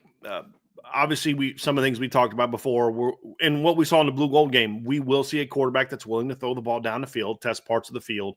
The reason I don't think the deep game will be a greater percentage of the offense for him, it's not because he can't throw deep ball. I just think if CJ Carr's the starter, you're going to see more balance attacking all the zones. Short, quick game, so 0 to 9, 10 to 19, and then 20 and beyond. I think you're going to see more of a balance between all of them. One of the things that was an issue for Notre Dame's offense last year was the offense was very much, and it was even more so in times when Steve Angeli was on the field the last couple of years, it was very much a downfield or quick game, 10 or less type of situation. The 10 to 19 zone did not get impacted nearly enough, in my opinion, compared to what it should be for other teams. And so we broke this down before. You're just going to need to see a little bit more aggressiveness. And one thing not even aggressiveness. It's not about being aggressive. It's just about balance. You need to have more balance when it comes to being able to attack all zones on the field. And Notre Dame just didn't have that last year. Wasn't terrible. They weren't way off, but it was off. So for example, if you look at Notre Dame compared to Ohio State, and I use Ohio State this year, not Ohio State past years, because this year they had a quarterback that I don't believe was the same type of player that CJ Stroud was in 2022, right? I mean, so like to ask him to kind of, so like I'll make this point in 2022, the last year of CJ Stroud's tenure at Notre Dame, or shit, I wish, at Ohio State, they threw the ball beyond 10 yards 45% of the time, 45.3% of the time. That's a lot. That's not what I'm asking CJ Carr and Kenny Minchey to be, especially CJ Carr. But when you look at last year, Ohio State did not have a elite level thrower, and they were still 35% throwing the ball beyond 10 yards down the field. 23.9 in the medium, 10 to 19, and then 11.1 deep balls. If you look at Notre Dame last year, they were at 10.6 on deep balls, which was lower, and then 18.5 on intermediate balls. So, and it was overall, would it be 29.1 rate. So that's a almost 6% lower rate of throwing the deep ball. And that's comparing it to a quarterback that I don't believe to be an elite talent or a big time player. And when you start comparing it to like teams that had even better quarterbacks, that number went up and you saw even more success. Now, again, I don't want to see a team that like Cam Ward. I don't want to see that. You're not going to see that where, 41.6% of his throws was down the field. That's a decent amount. I don't know if you're going to get to that, but it definitely needs to be at least where Ohio State was last year, if not, kind of creeping up a little bit towards that number. And so like even Clemson's offense, which is not a super aggressive offense last year, Trev, was over 35%, 35.8. last season with Cade Klubnik. If Cade Klubnik can throw more than 35% of his passes beyond 10 yards, then Notre Dame should, because that offense by design is not a throw it downfield offense. So I think you're going to see more of that, more balance on all the levels than what we saw last year. And I think especially that intermediate zone, there was a lot of missed opportunities. And that ties into my second thing with CJ Carr is you talked about it earlier. We talked about it since last spring. Whatever, he goes through his progressions better than the other quarterbacks, and it's not really close. We saw it again on the last scrimmage. You saw it last year in the Jersey scrimmage. You saw it last year in the blue gold game. CJ Carr is just a really, really smart quarterback. Now, not that Kenny's not, but CJ's just, it's a unique trait of his. He's way more advanced than you expect, where he's going to be able to say, okay, in order for them to take that route away, I know that they can't defend the backside dig. And so he comes back to it and hits it. We did not see that hardly ever with Riley Leonard this year. We're going to see a lot more of full field reads this year. Now, not a ton. You don't want to just throw the entire offense at CJ Carr and say, go run it like you're Peyton Manning. That's not what they're going to ask him to do. But you are going to see more of the entire route tree utilized with CJ Carr because of his ability to process reads and throw with anticipation. Because at this level, when you're playing the best teams, Trev, if you're throwing, hey, he's open now, I'm going to throw it.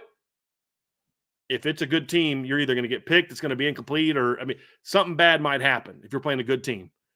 It's got to be, okay, this is happening. He's about to be open, ball's coming out. And then you throw it to where he's supposed to go. He does that at a very high level for his age. And you saw that in the blue gold game. We saw that in the scrimmage the week before. We saw that in the blue gold game last year. We saw that in the Jersey scrimmage last year. That's just what he does. That's what made him a 5-star quarterback on my board. Not 6'4", 225, bazooka for an arm, runs a 4.6. It's that guy plays the position up here at an extremely high level. I've said it before. He's a Hall of Fame point guard, but he's not Magic Johnson. He's John Stockton. It's like, dude, I'm going to get the ball where it needs to go. It may not always look pretty to you. It's not going to be me running around, going this way, then that way, where it's like, oh my gosh, do they have the second coming of John Elway? Nope. It's just going to be like, you're going to look down and be like, dude, completed 71% of his passes for 295 yards. They averaged 9.5 yards per attempt, and they just beat that team by 30. It's an impressive day. Not a whole lot of highlight reel movements. It's just, I got the ball where it needed to go, and they tore that team up. That's who he is. And so we're going to see much more of the route tree used. And if he starts, that's part of the reason Trevor and I talk so much about the ball getting spread around more this year.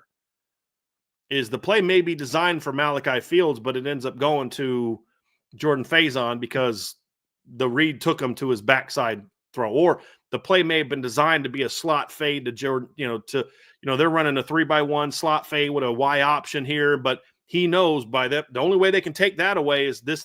So I'm going to bang that backside dig route or whatever. You're going to see a lot more of the route tree utilized if CJ Carr is starting quarterback, and it'll grow.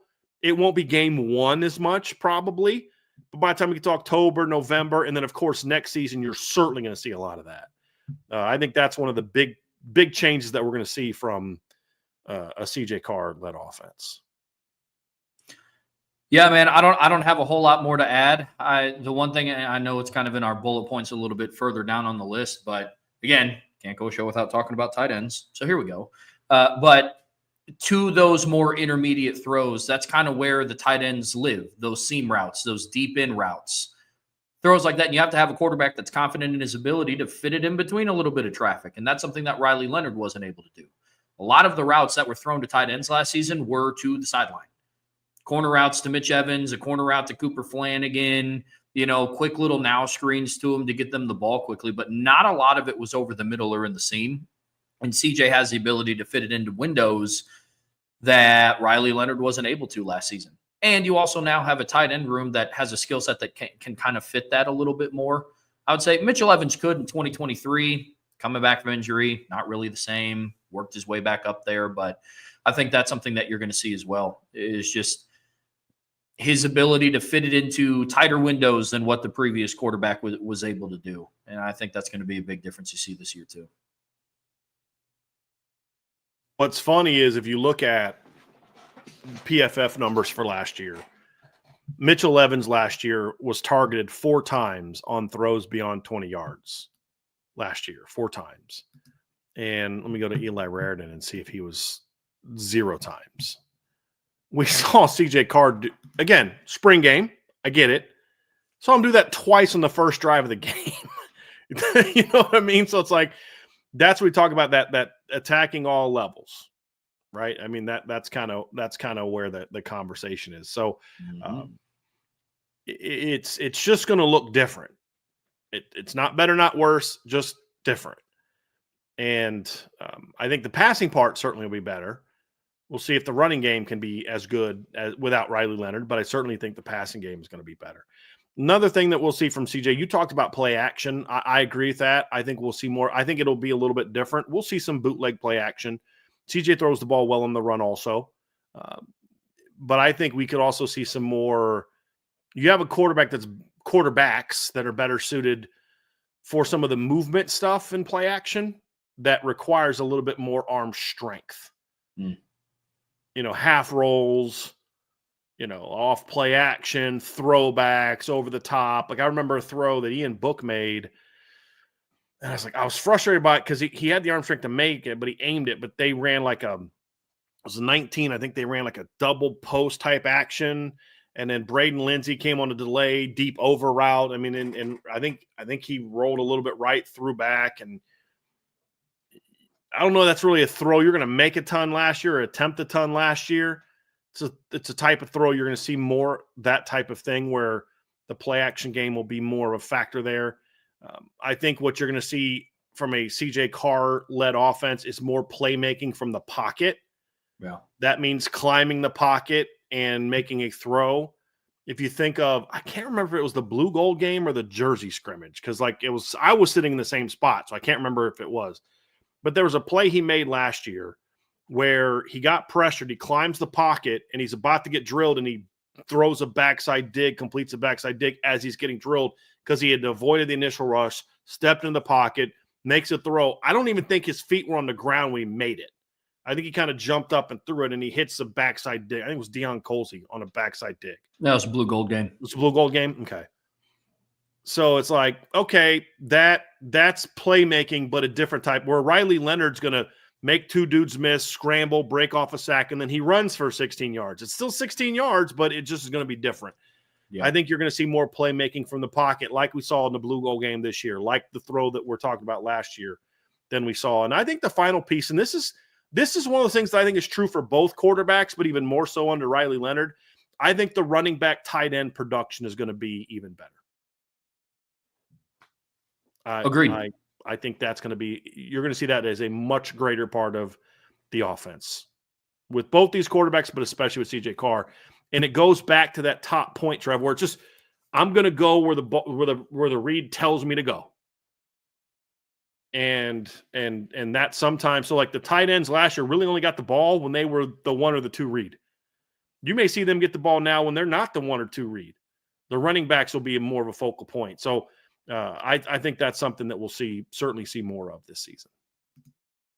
One of the most impressive throws that I saw, I guess sequences that I saw from CJ in the blue gold game, was the wheel route that he threw to Kedron Young, because he showed a little bit of patience. And you can go back, if you go back and watch it, he wanted to let it go a little bit sooner than what he did. But I think he just knows that it's like, hey, look, I can't throw this route the same as I would to Jordan Faison. Kedron Young and Jordan Faison aren't going to catch the ball the same. Not going to run this route the same. Waited on it. He sat on it just a little bit. Threw it. He was wide open. I think that was one of the more impressive plays that he had in the blue gold game. But I think you're going to see a lot more of that. I truly do, because you have the quarterback that now has, with Kenny or CJ, but more so CJ, quarterback with a little bit more of the patience to throw that than what Riley Leonard did, because Riley was very quick to come off of his first read and use his legs. CJ's a little bit more patient in the pocket, to a point that you talked to earlier. Sometimes a little bit too patient, of like waiting a little bit too long, of like trying to let his guys go. And and make a play. I haven't seen much of that through like the spring practices, the blue gold games. Definitely more of a high school thing, but still don't know what that's going to look like come game time. But I do believe, like I touched on earlier, the tight ends are going to have a much bigger role in this offense. And I think everything that we've seen in the spring, the running back room is going to be significantly more involved in the pass game. I mean, and Kedron Young was your leading pass catcher among the running backs. Like, think about that. Your 235-pound guy was your leading pass catcher. You know all the other guys can catch the ball. So, and look, some of ththese things we won't see in week one. Like they're not going to go down there to Miami week one and CJ Carr is like getting to his fourth read-all game. Like, he just it's what they're going to build to. Early in the season, like, look, the offense is going to be built game one and week one around Jeremiah Love and Jadarian Price and Kedron Young and the run game. And, and the quarterbacks are just like, hey, manage the offense, get the ball where it needs to go. You may have to make a couple plays, but, let's build around this part of our team and then let the offense kind of come to you a little bit. You don't have to go out there right away and win the Heisman in game one. Or even be thinking about it at all. And then eventually as the season wears on, you start to see them more and more and more evolve. So I think this is more about when I talk about what the offense is going to look like, it's me envisioning when they are getting ready to play that October stretch against BC, Navy, Pitt, and Stanford. And I'm trying to remember who they play right before Stanford. Who's Syracuse. Virginia? Oh, no, Syracuse. That's right, because they were talking about Steve Angeli Senior Day. Syracuse. What's the offense going to look during that 5-game stretch? That's when it evolves to that point where you see sort of that true balance. I think they're going to lean more heavily on the run game in September, as they should, as these quarterbacks get their feet wet. But even then, you're still going to see some different dynamics. And I think that's the final piece too, Trev, as we look about what will the offense look with these two quarterbacks. Even with Kenny Minchey, we're going to see a more running back dominant run game this year, which means a little bit of a different wrinkled and different designed run game this year, which leads to us partly why we think the RPOs will be more of a factor. And whereas last year with a quarterback heavy run game, you could use your running back as a lead blocker. You could use your running back to you're not doing that now. So you're going to need the RPO stuff more to do that. You're going to need to have your quarterback protect that with different play calls and designs and things like that you didn't do last year. But when it comes to just the focal point of the run game, I mean, the 1A, 1B last year was Jeremiah and Riley Leonard. And then you had Jadarian Price as your 2. I mean, you think about that's like 2,800 yards rushing just with those 3 guys. And you're not going to see that this year. You're going to see a much more running back focused running game, which is going to alter how you line up. It's going to alter your formations, your movements, your motions. All those things will be different as well. I just don't think those are as much about pro CJ and Kenny as much as it's just not having Riley anymore. And it's that is the one thing that they're going to have to show that they can still be good on offense without that in there. That's a legitimate question. Can the arm talent of the young quarterbacks, can the running ability of the running backs overcome not having the playmaker at quarterback that you had last year? The running threat who almost went for 1,000 yards at quarterback last year. So yes, a lot of us are still like, oh, they're going to be this and they're going to be those things.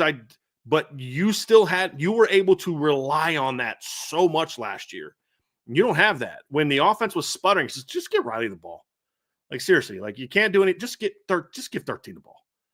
Well, 13 this year is not going to be doing that. You know what I mean? Like it's going to be a different animal. And so I think that's the final piece is we are going to see. I mean, that's where with what we just talked about, the pass game, more running back, tight end, run game, we're going to see the touches, in my opinion, jump a bunch for the running backs this year. And not just splitting up the carries that Riley had. It's going to be not only the carries that Riley had, but also the passing game. I just think we're going to see the running back room get utilized a lot more when it comes to just touches. So it won't just be the big plays. It'll also be some of the volume this year. And it's going to be interesting how they do that. I'm pretty sure we're going to do a show on that at some point. But that's kind of what I think is going to be the final piece. It's a lot different. It's going to be designed and structured a lot different than what it did last year because you don't have that special talent at quarterback as a runner. That does bring up a good question of like, what is the old reliable going to be on offense? And I think that's interesting. And look, you and I talked about this before, not on a show, but it's just, there's a lot of assumption, rightfully so, that it's just like, all right, well, it's just going to be Jeremiah Love. Look, if Navy and Syracuse and Stanford load the box with 8, number 4 will be able to make something shake with that. But look, as we've seen in the postseason, if one of those types of defenses dedicates all of their resources, like, look, dude, 4 is not going to beat us today. What becomes the answer? To your point, against Georgia, it was Riley Leonard. It was like, all right, fine. Riley Leonard's just going to go out and rush for 80 yards, and you can't stop him. And a couple big runs from Jadarian Price as well that kind of sparked some things. And being able to use Jordan Faison in some of the jet sweeps and reverses and quick game stuff, right. But it's because they had answers. Yep. But what was the number one answer? Riley Leonard. We're going to run it to 13. Exactly. So it is going to be interesting to see what that go-to becomes, the old reliable in this offense. Because like I said, that stretch in October to November, I'm very confident that it's just, look, dude, you can line up whatever defense you want to.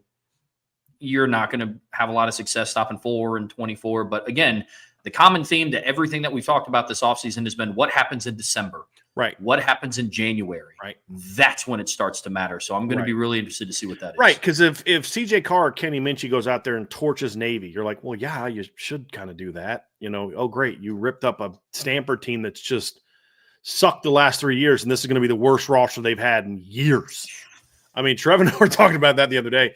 So when the portal kind of winds down, not next week because, maybe next week if everybody makes decisions, but like when not only guys have entered the portal and the portal's open till Friday, but when most of the players have kind of made their decisions on where they're going, we're going to do a couple portal shows, kind of looking at Notre Dame's portal success throughout the last year. But then also we're going to want to look at kind of what other teams have done. Like Purdue's having a really good portal session right now. They got another commitment today.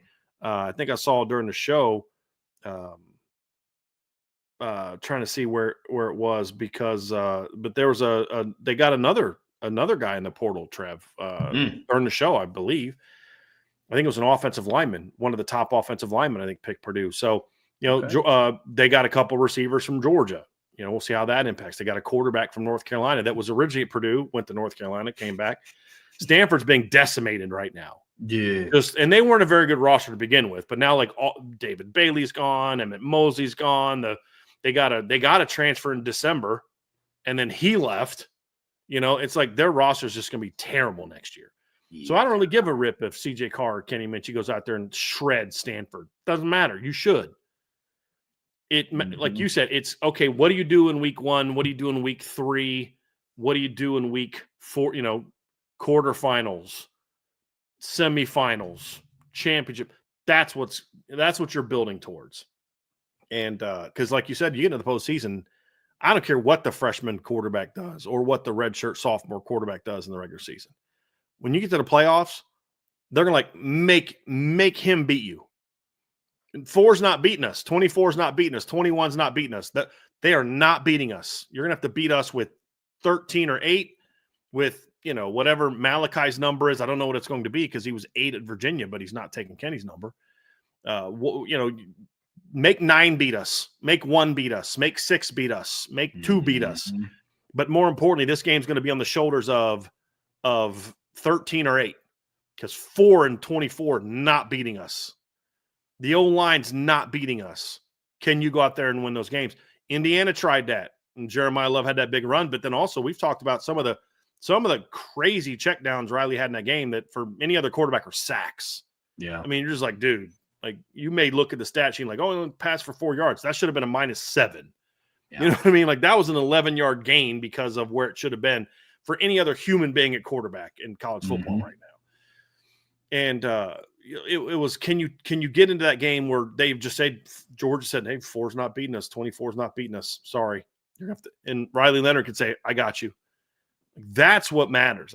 Can you make those throws in that game? Can you make those plays in that game? That's what this team is always going to be judged by.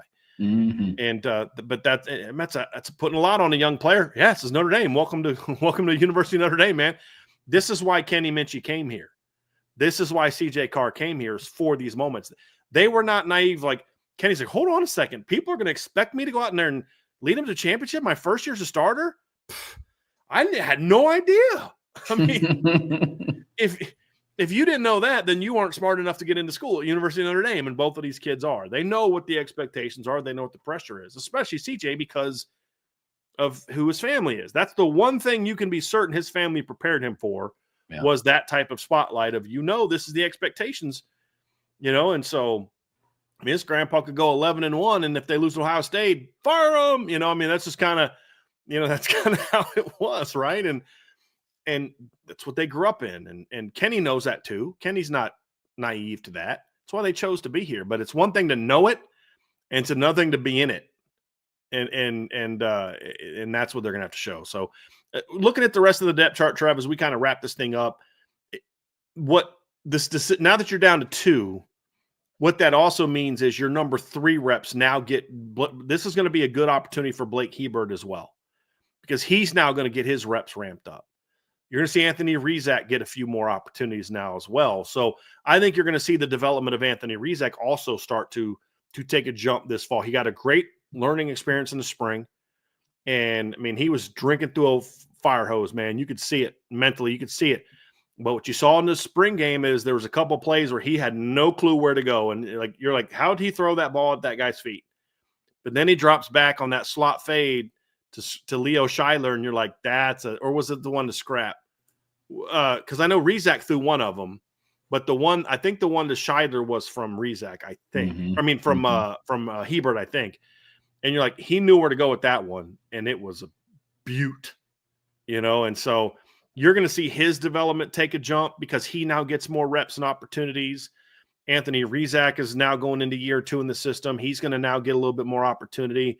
I also think you're going to see Tyler Buckner in the fall with a different number playing quarterback. I think that's going to be the final piece of this as well, to just solidify that you've got that 5th guy, that unique athlete that can do some different things, that push comes to shove, you can put him in the game and run some read zone in a couple plays. Like worst case scenario, you've played Blake Hebert in 4 games. You can't play him in this game. You're getting ready to play. It's senior day, and you're playing Virginia. You've got to win this game. You can't play Hebert because he's played in 4 backup games. You don't want to blow his red shirt. CJ got down. Kenny goes down. Okay, let's put Buckner in the game, and we can run some read zone stuff, and he can throw the ball, and he can get you out of a game. He can. That's why I was laughed when everybody's like, well, you need to start Steve Angeli. He's got, because experience. I'm like, if we're just going to make this just about experience, and then why isn't Tyler Buckner starting quarterback? Because he's got 4 career college starts at Notre Dame and Alabama. Yeah. And his bowl performance was an even tougher environment than what Steve's was. And he threw some picks in that game, but he also showed some brilliance in that game. Like, he can get you out of that Virginia game or Stanford game, and you're going to be all right. You're not going to turn to him to go beat Georgia and Alabama and Ohio State. But having that emergency quarterback in the room, I think is good for Notre Dame. And I think you're going to see him kind of make that move. And then, of course, he gives you a really fun player to chase around during scout team. When you're trying to get ready to go play Marcel Reed, and you're just like, that was no problem chasing him around, because I had to chase Tyler Buckner around all week. You know what I mean? Like, this is no problem. So I think he brings a lot of value in that role. Not as a potential starter. I mean, that window for Tyler closed when he left in the spring of 2023. When he went to Bama, that opportunity to be the starting quarterback at Notre Dame because you won the battle, that was gone. He's missed too much development. But can he be an emergency quarterback that can get you, can go still make some plays? Yeah. I mean, he threw a pretty nice ball in the USC game. That fake punt. I mean, you got that. And so I do think we will see Tyler back at quarterback. I'll be a little surprised if we don't see him back in that room in the fall. Not as competition. He'll know this isn't your job. You're not competing for this job.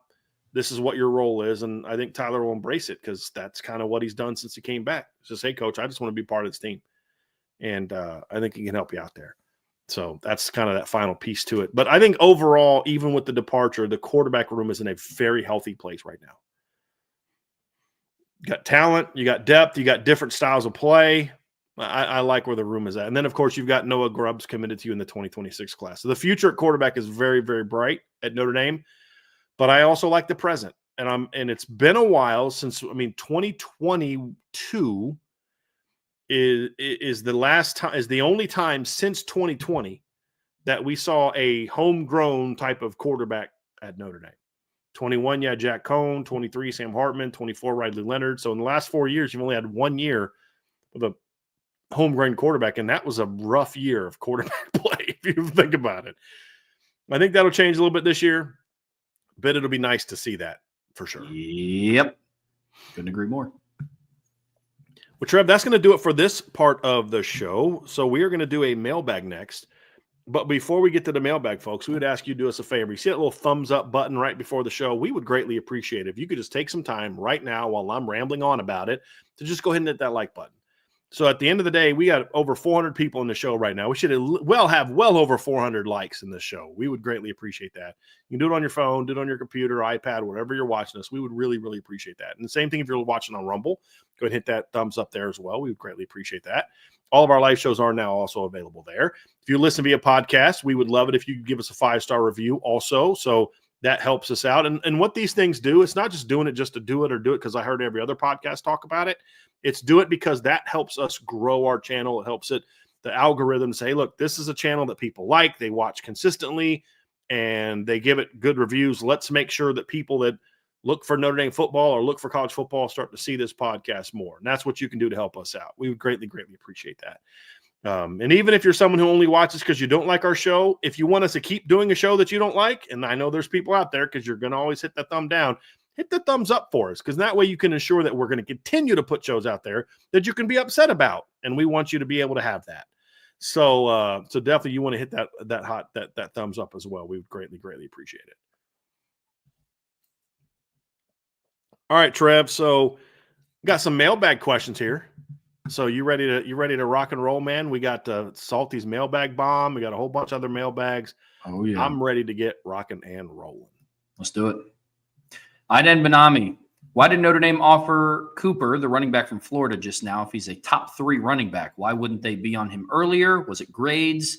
Did a running back tell us no? I would say, Aiden, I kind of said this in chat, is not everything is a negative, man. Like literally every option you gave is like a negative. Why wouldn't they be on him earlier?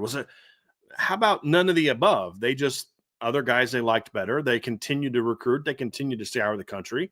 Maybe he wasn't as receptive to them early, and now he's more receptive to it, and that's a positive that he's more involved with them. At the end of the day, what I love about what this staff is doing is at most positions, until kids commit publicly, they're going to keep recruiting. They want a second running back in this class. So even if a player that's going to make a decision soon has told them yes, they're still going to recruit other players. And they don't have 2 guys right now on the verge of saying yes. So I'm going to keep building the board. We're seeing that on the D-line. Notre Dame's offered some really intriguing defensive linemen lately. There's a kid, Alistair Viejo, that they offered recently. Really intriguing D-tackle. They offered Tavion Branch, who's from Pennsylvania. It's a 2-way guy. Some schools are recruiting as a guard. Some schools are recruiting as a D-tackle. I like him as a D-tackle. He's a very intriguing player. Well, are they worried about Tiki Hola, Noah Clark? I'm like, no, those guys haven't committed yet. And until those guys commit, they're going to keep looking for talented players to potentially add to the class. That's how good recruiting gets done. I think that's all that is really to this is he's more receptive now to what Notre Dame is selling. He's more receptive to where things are. They're still scouring the country, and they made an offer. They didn't just talk to the kid for the first time yesterday, and then offer him. That's not how it works. Do I think they're going to get him? I mean, it's highly unlikely, but we're going to, for your staff, we're going to keep going out there and trying to find talented players until we are full. And that's called Jawan Sider doing his job. But I think the other part of it too is, yeah, he's a highly ranked back, but there's just other guys they like more, in my opinion. I mean, just because On 3 or ESPN or Rivals thinks he's there doesn't mean that Notre Dame thinks that, especially in a class like this because it's such a loaded class. And if you haven't seen Derek Cooper's film, he's a really talented player. He's 6'1", 200, plays defense, like pretty good defensive player. I mean, I graded running backs. I kind of went through like the 25 running backs and on the board put my top 5 in there. Somebody asked me, and I like Derek Cooper's film. I evaluated him. He wasn't my top 5. Just and different people are going to have different top fives because it's such a loaded running back room that you're just going to see some difference of opinion with most of these kids. There's a couple guys that are kind of consensus. Everybody thinks EJ Kroll's pretty good. Not everybody thinks Javion Osborne's really good. Some do. I do. But, On three doesn't. Shocker. So those are different things. Fortunately, Notre Dame doesn't say, oh, wow, ESPN thinks he's the number one back in the country, so we better recruit him. And every recruitment happens on a different timeline. So that would explain why. But they're not going to offer him if they don't think he can play. But just because they offered him later doesn't also mean that they're not feeling good about where they are with other guys. But until guys commit, Trev, why stop recruiting? Agreed. Question in here from the worst 2K big man HD. I saw that the BYU wide receiver and punt returner is in the portal. Tell On3 that he heard from Notre Dame. I don't know if you guys heard that as well. Yeah, look, there's a lot of kids that have heard from Notre Dame. Somebody, old Jarhead, said DE has me worried after hearing we are talking to some in the portal. That's one player. I put an intel piece on the board, but I'm just going to say this generally speaking.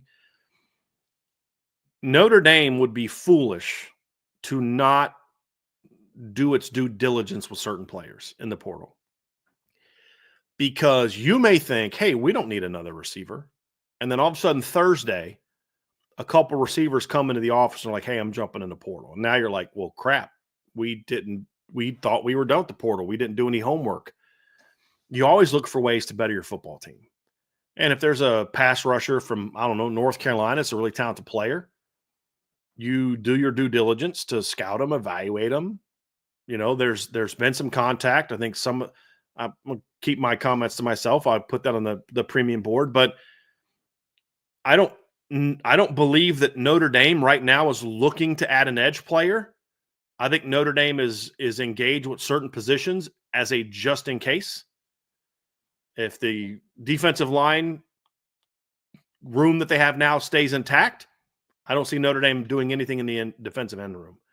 But if somebody leaves and transfers out, and now you're concerned about your depth, and then you say, well, now we have to jump in the portal and try to go get someone, you're not going to get a player of equal caliber. And that's what's happening with a lot of this is, look, you're doing your due diligence, talking to players, but if they were major players, his first couple of visits wouldn't have been to where they were. They'd have been to Notre Dame. But I think you're always going to see that is Notre Dame doing their due diligence at a lot of positions. Hey, listen, this is a kid that we've evaluated, that part of our operation that's always looking for portal guys. That's their job, is to scout the country for portal guys. This kid's a good player. If we're uncertain about a couple guys staying, then let's at least reach out and see where the kid is and engage and have a conversation. And then if our circumstance changes, we can then say, hey, look, we'd love to have you. Because there's kids in the portal you'd love to have. But you're like, not at the expense of messing up my room, though, because I think we've got kids that are just as good. But what if your circumstances change and you're completely unprepared for that? Now you're screwed.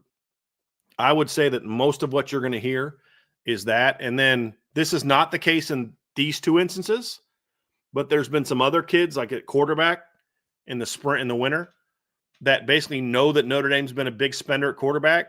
So they're just going to, hey, there's Notre Dame interest, because that's just going to drive the price up. That's not the case here, but there will be times when that is going to be part of it as well. So that's the best I can do. But yes, I heard that. I don't think that's a move that Notre Dame is really pushing for right now, because he's just a kick returner.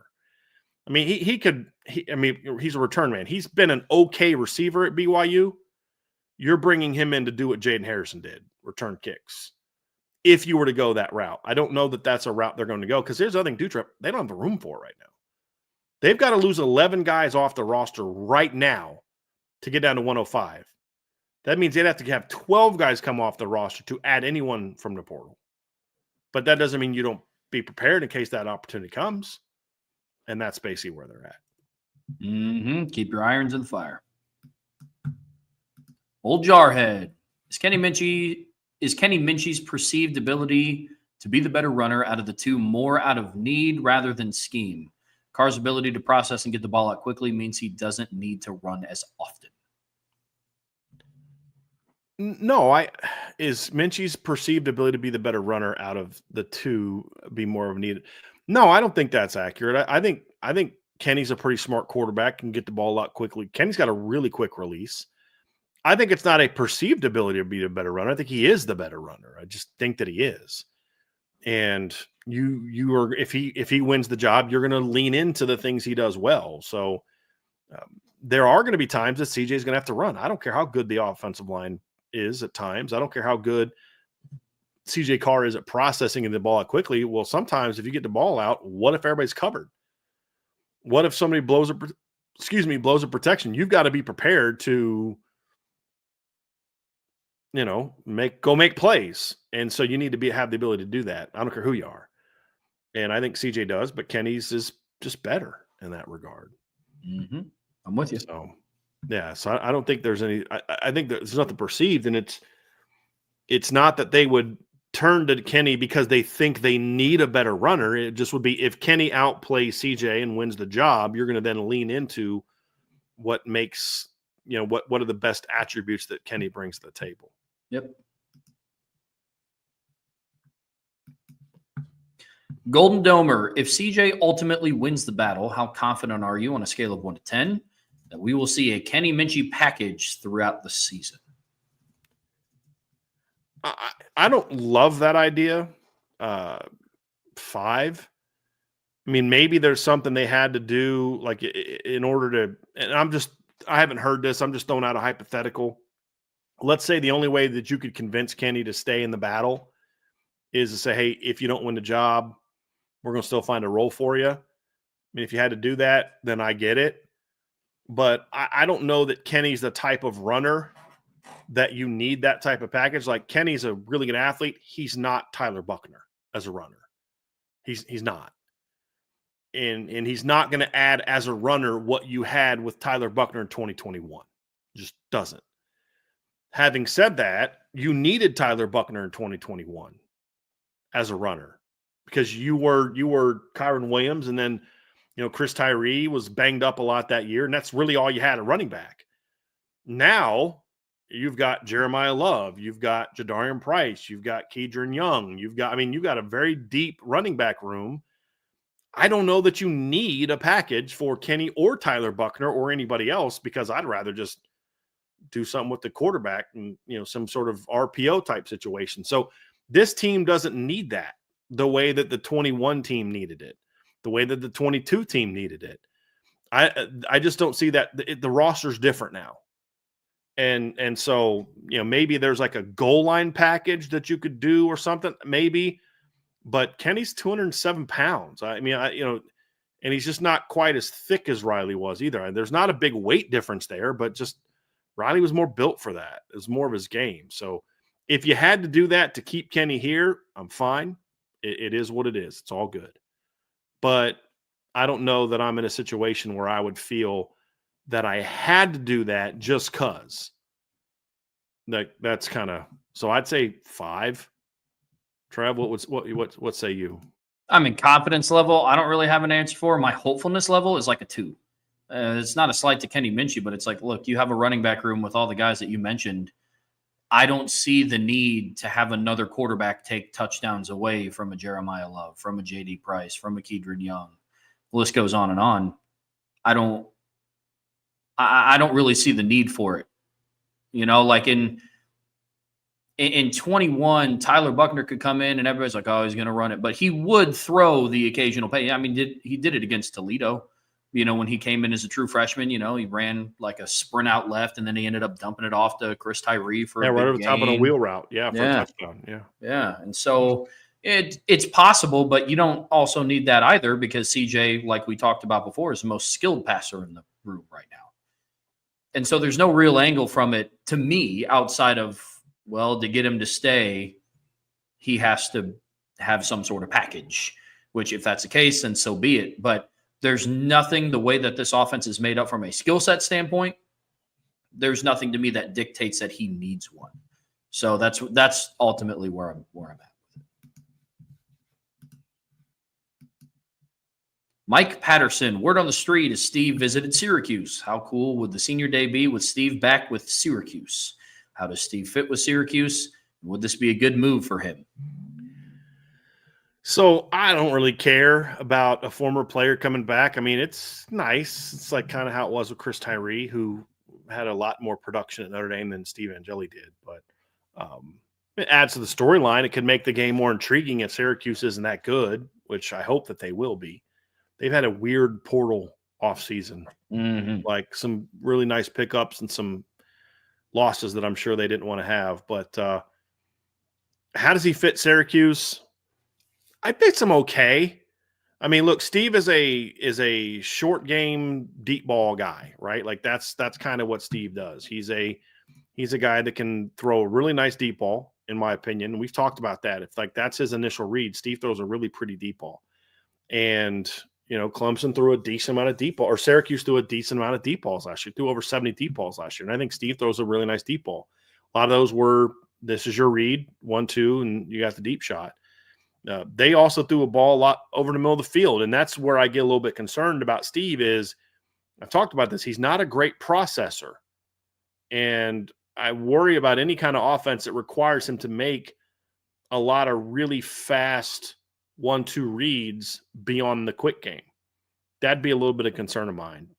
But overall, I think the fit's pretty good. I think he's got the arm talent to make all the throws they're going to ask him to make. He's athletic enough. I mean, I think he's a little bit of a more mobile guy than Kyle McCord, who was by no means a stiff, but Kyle was a pocket guy. So, I mean, there's a lot to like about it. For him, I don't know that that's where I'd want him to go. They lost some weapons in the past game. Not only did Pena transfer this spring, but they also, Aronde Gadsden's he's in the draft. And they lost one other guy that was a big part of what they did last year. I think he's in the NFL, going to the NFL, or trying to go to the NFL. But they lost a couple offensive linemen in the portal this offseason as well. So I don't know that would be at the top of my list. Now, the connection is also the brother of his high school coach is either the OC or the quarterback's coach. Do you know which one it is? Or at least he's on staff. Let me look at the Syracuse coaching staff.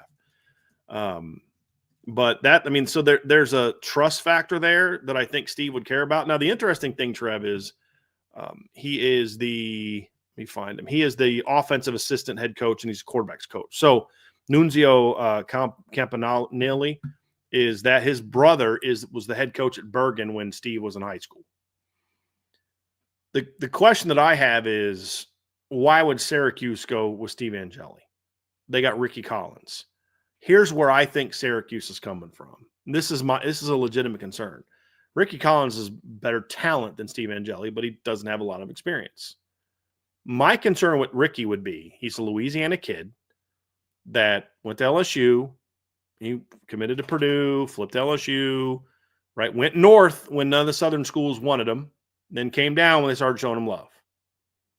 Sitting on the bench at LSU, can't transfer to an SEC school. Literally by rule, you can't transfer to an SEC school in the spring, right? So he went to there in the winter, which he could have gone to an SEC school, but there was nobody that was like really after him. You go to Syracuse and do well, whether winter or spring, you could go to an SEC school if they show interest. My fear would be in that system, he's going to put up a lot of numbers, and then in the winter or the spring, some SEC school comes calling and he's out. That would be my fear if I'm Syracuse. Now, if I knew that Ricky was locked in and was never going to leave, you got him for 3 years. That's where I'm going. But I think if you're Syracuse, you have to have a serious come-to-Jesus conversation about what if Ricky comes here and balls out? Is he realistically a kid from Louisiana going to stay in Syracuse, New York? I think the odds of that are probably kind of slim. And I like Ricky as a kid. I got to know him during his recruitment. He's a good kid, but that's just the way the system works now. You're not going to turn down, Florida or, let's say Lagway's hurt. You're not going to turn down Georgia if they need a quarterback. You're not going to turn down South Carolina if they need a quarterback. You're not going to turn down LSU if they need a quarterback. You know what I mean? Like, even though they didn't play you before and you left and all that, you're not going to see a kid do that to stay at Syracuse for 2 more years. I just don't see that happening. That's something Syracuse has to consider. Now, if you get Steve, I would think Ricky probably jumps in the portal. depending on the conversations they have. That would be my concern. But if Ricky's not going to jump in a portal, I don't think that makes a lot of sense for Steve. Because now you're right back to where you were at Notre Dame. You're in a battle with a younger guy with more physical tools than you have. So, I don't know that move would make a lot of sense unless he's told, Ricky's leaving if you come. And then they want that. That's just my guess. I don't know that. That's not intel. That's just my opinion. I think there's better options for him. I do. I mean, I think that Rutgers would be the better local option. I think UConn would be a better option as well because their quarterback situation is a little weird right now because they don't know if their quarterback has another year of eligibility or not. And Rutgers, he'd have to compete for the job, but he's definitely better than the kid that they got last year from Minnesota. That kid is a turnover machine. He's not real accurate. He's got a big arm, but he just doesn't know where it's going to go. And I think that'd be a great fit, great defense, good running game around him, some decent receivers. The fit that if you just take geography out of the equation, the fit that I think makes a ton of sense is Oklahoma State. Because they got that Smith kid who started the quarterback late, like 2 games late last year, had one really good game and another. He went over 300. The next game, he was like under 90. Had 2 touchdowns, 4 picks. That's all he's done in his career. Not a super, super athletic guy. And they've had a good portal session. They just picked up a linebacker from Louisville. They just landed in the portal. They've landed a couple offensive linemen in the portal. They got some good receivers in the portal. Like, Oklahoma State's a quarterback away from having a bounce-back year. And I think Steve would fit Mike Gundy's offense pretty well. A lot of quick game, a lot of quick reads, get the ball out, air raid-ish type of thing. Not really air raid, but, similar principles. I think he'd fit that offense really well. And the problem that they had the last 2 years is Alan Bowman was a turnover machine at Oklahoma State. And they actually protected him really well. Like, they were a pretty decent pass blocking team the last couple of years. I think Steve would fit there really well. Like, if I was advising him, that is absolutely a school that I would look at. Absolutely. Not looking at Houston. Somebody asked about. They got Connor Wegman. They're not going to. If you're Steve, why would you go battle with another quarterback? Like, I said this before. Steve showed me this spring he is not afraid to compete. He answered any questions about competing this spring. He got beat out. You've got 2 years of football left. You need to be a little selfish. It's not about being afraid to compete. It's about being realistic about going somewhere. What if you don't win the job? Now you're toast. Now you got to learn a new offense, another year. You got to go somewhere where it's like they want you to be the guy. Yes, you have to prove yourself, but they want you to be the guy. Another school that I think would make a ton of sense is Memphis. Like, look at the numbers Ryan Hannigan put up in that offense the last couple of years. The kid they got from Nevada had 12 touchdowns, 12 picks last year. He's a very, very athletic runner, but that kid does not throw the way that Memphis likes him to throw the football. Mm-hmm. I mean, Hannigan threw for 5,300 yards the last 2 years and over 60 touchdowns. I think Steve would be a great fit there. Now, I don't know if he's willing to go down to the G5 level, but that might be the best G5 school out there next year. So that would be one that I think would make a lot of sense, in my opinion. But those are just some off the top of my head. Maryland, perhaps, Justin Martin's a very unproven player. They've always got some decent weapons, maybe if he wants to go on the East Coast. But I think Oklahoma State would be, if I was in his shoes, would be a school that I would absolutely look at. Utah's not really an option. They went and got out the Dampier kid from New Mexico. They're going to go more with a kind of a run-throw type. He's a dynamic runner. We said this last week. If you have not watched, I think it's Devin Dampier, the kid that was at New Mexico. If you have not watched this film yet, watch it. He's fun to watch. Yep. So those are some guys that I would look at, Trev. That's some schools I would look at if I was Steve Angeli. That's where I would look.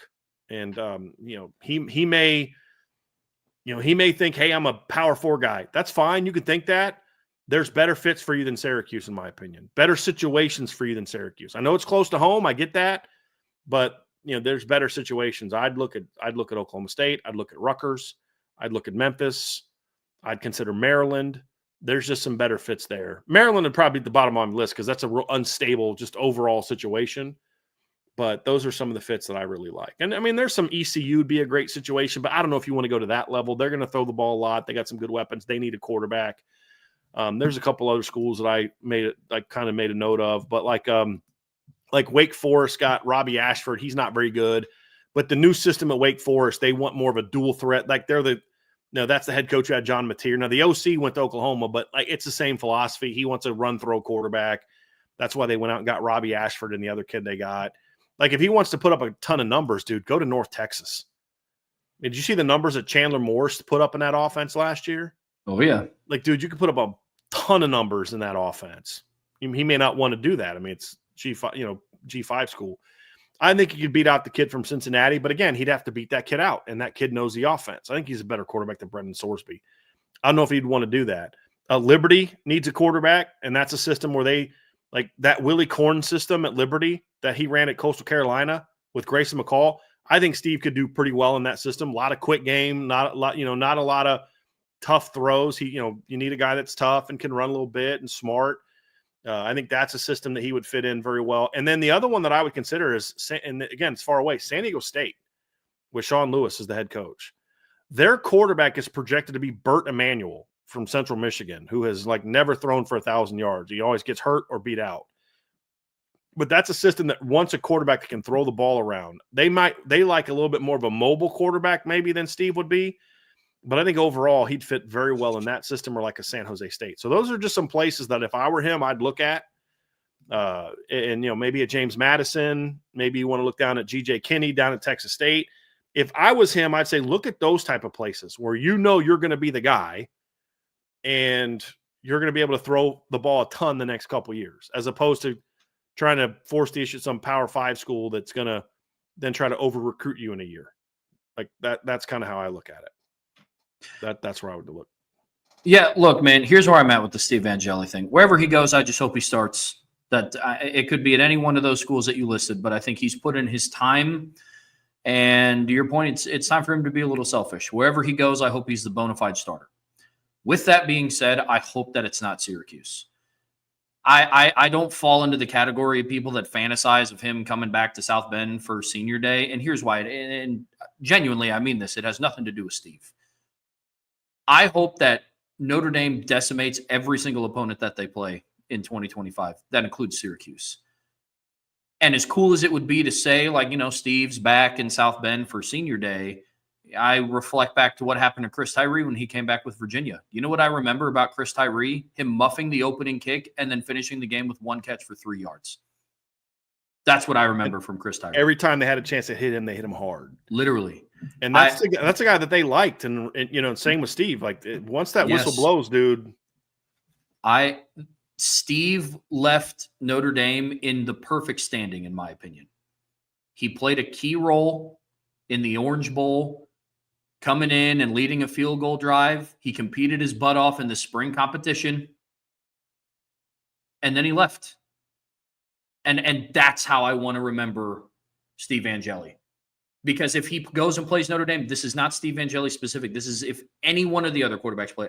I hope he goes 1 of 17 with 3 picks. Because that's what I hope every quarterback does against Notre Dame's defense. And gets sacked 9 times. Right. Literally. And I don't want that for Steve. I want him to go somewhere and be super successful. And I don't want his last memory inside of Notre Dame Stadium getting absolutely worked by what I believe is going to be an elite defense. Which I think he would, partly because of just how, that offensive line's it's a problem. And I think, let me go look at this. I think the last pass Steve Angeli threw inside Notre Dame Stadium, I believe, was a touchdown. Let me go look up this box score real quick. Because he came in against Florida State and threw a touchdown. Do you remember that? And I think that was the last pass he threw. Let me go find that. Let's see, touchdown. Yes. The last pass that Steve Angeli threw inside Notre Dame Stadium was against Florida State, and he threw a touchdown pass. So I would much rather his career end in Notre Dame Stadium with that than, like you said, him just getting beat around by that pass rush and by that defense. Yep.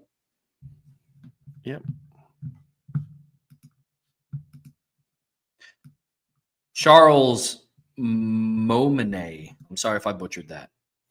Do you know whether CJ Carr or Kenny Minchey have been told you're number 1 and you're number 2? And were they just told that they've made the top 2 and they will battle it out in the summer?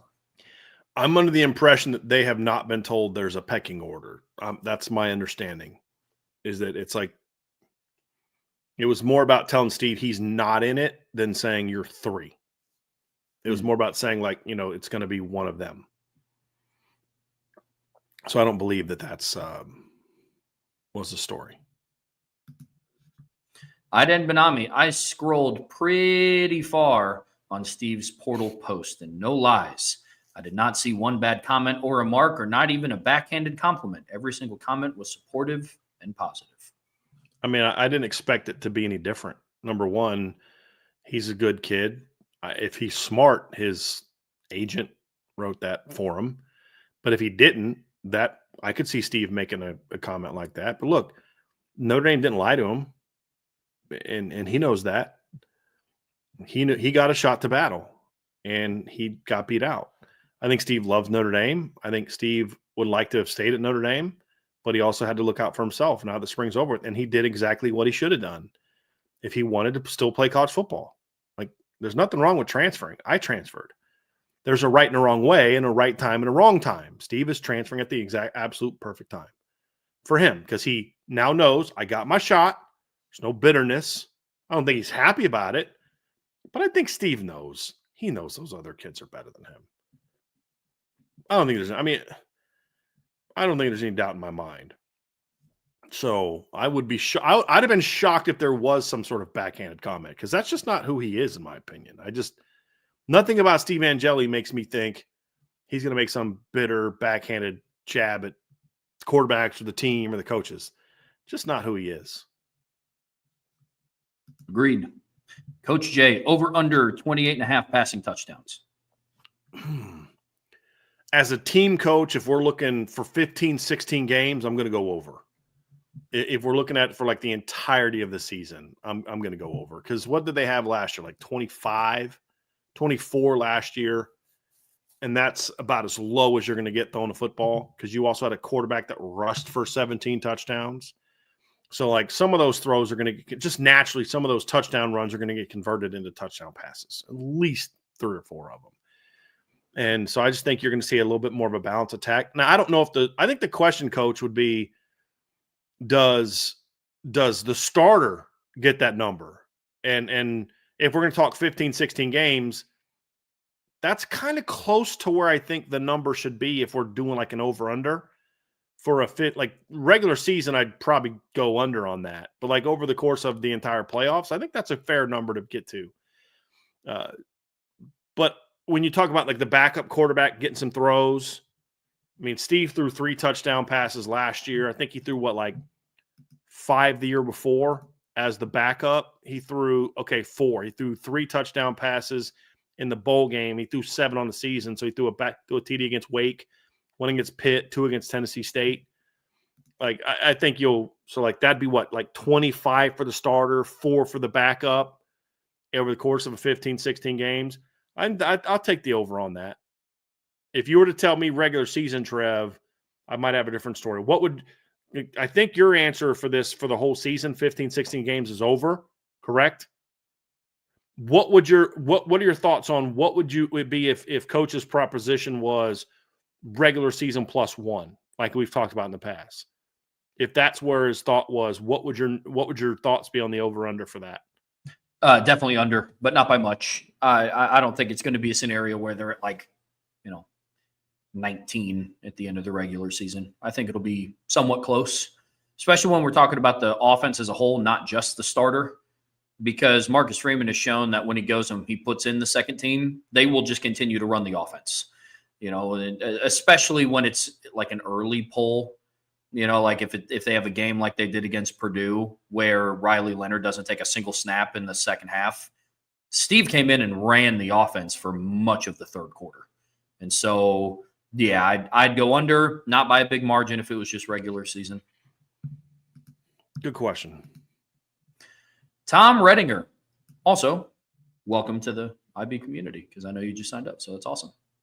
Tom Redinger, as a former coach, how would you rank importance of quarterback skills and abilities? For example, leadership, arm strength, accuracy, processing the defense, pocket presence, mobility, etc. So for this one, I always put arm strength at the bottom of the list.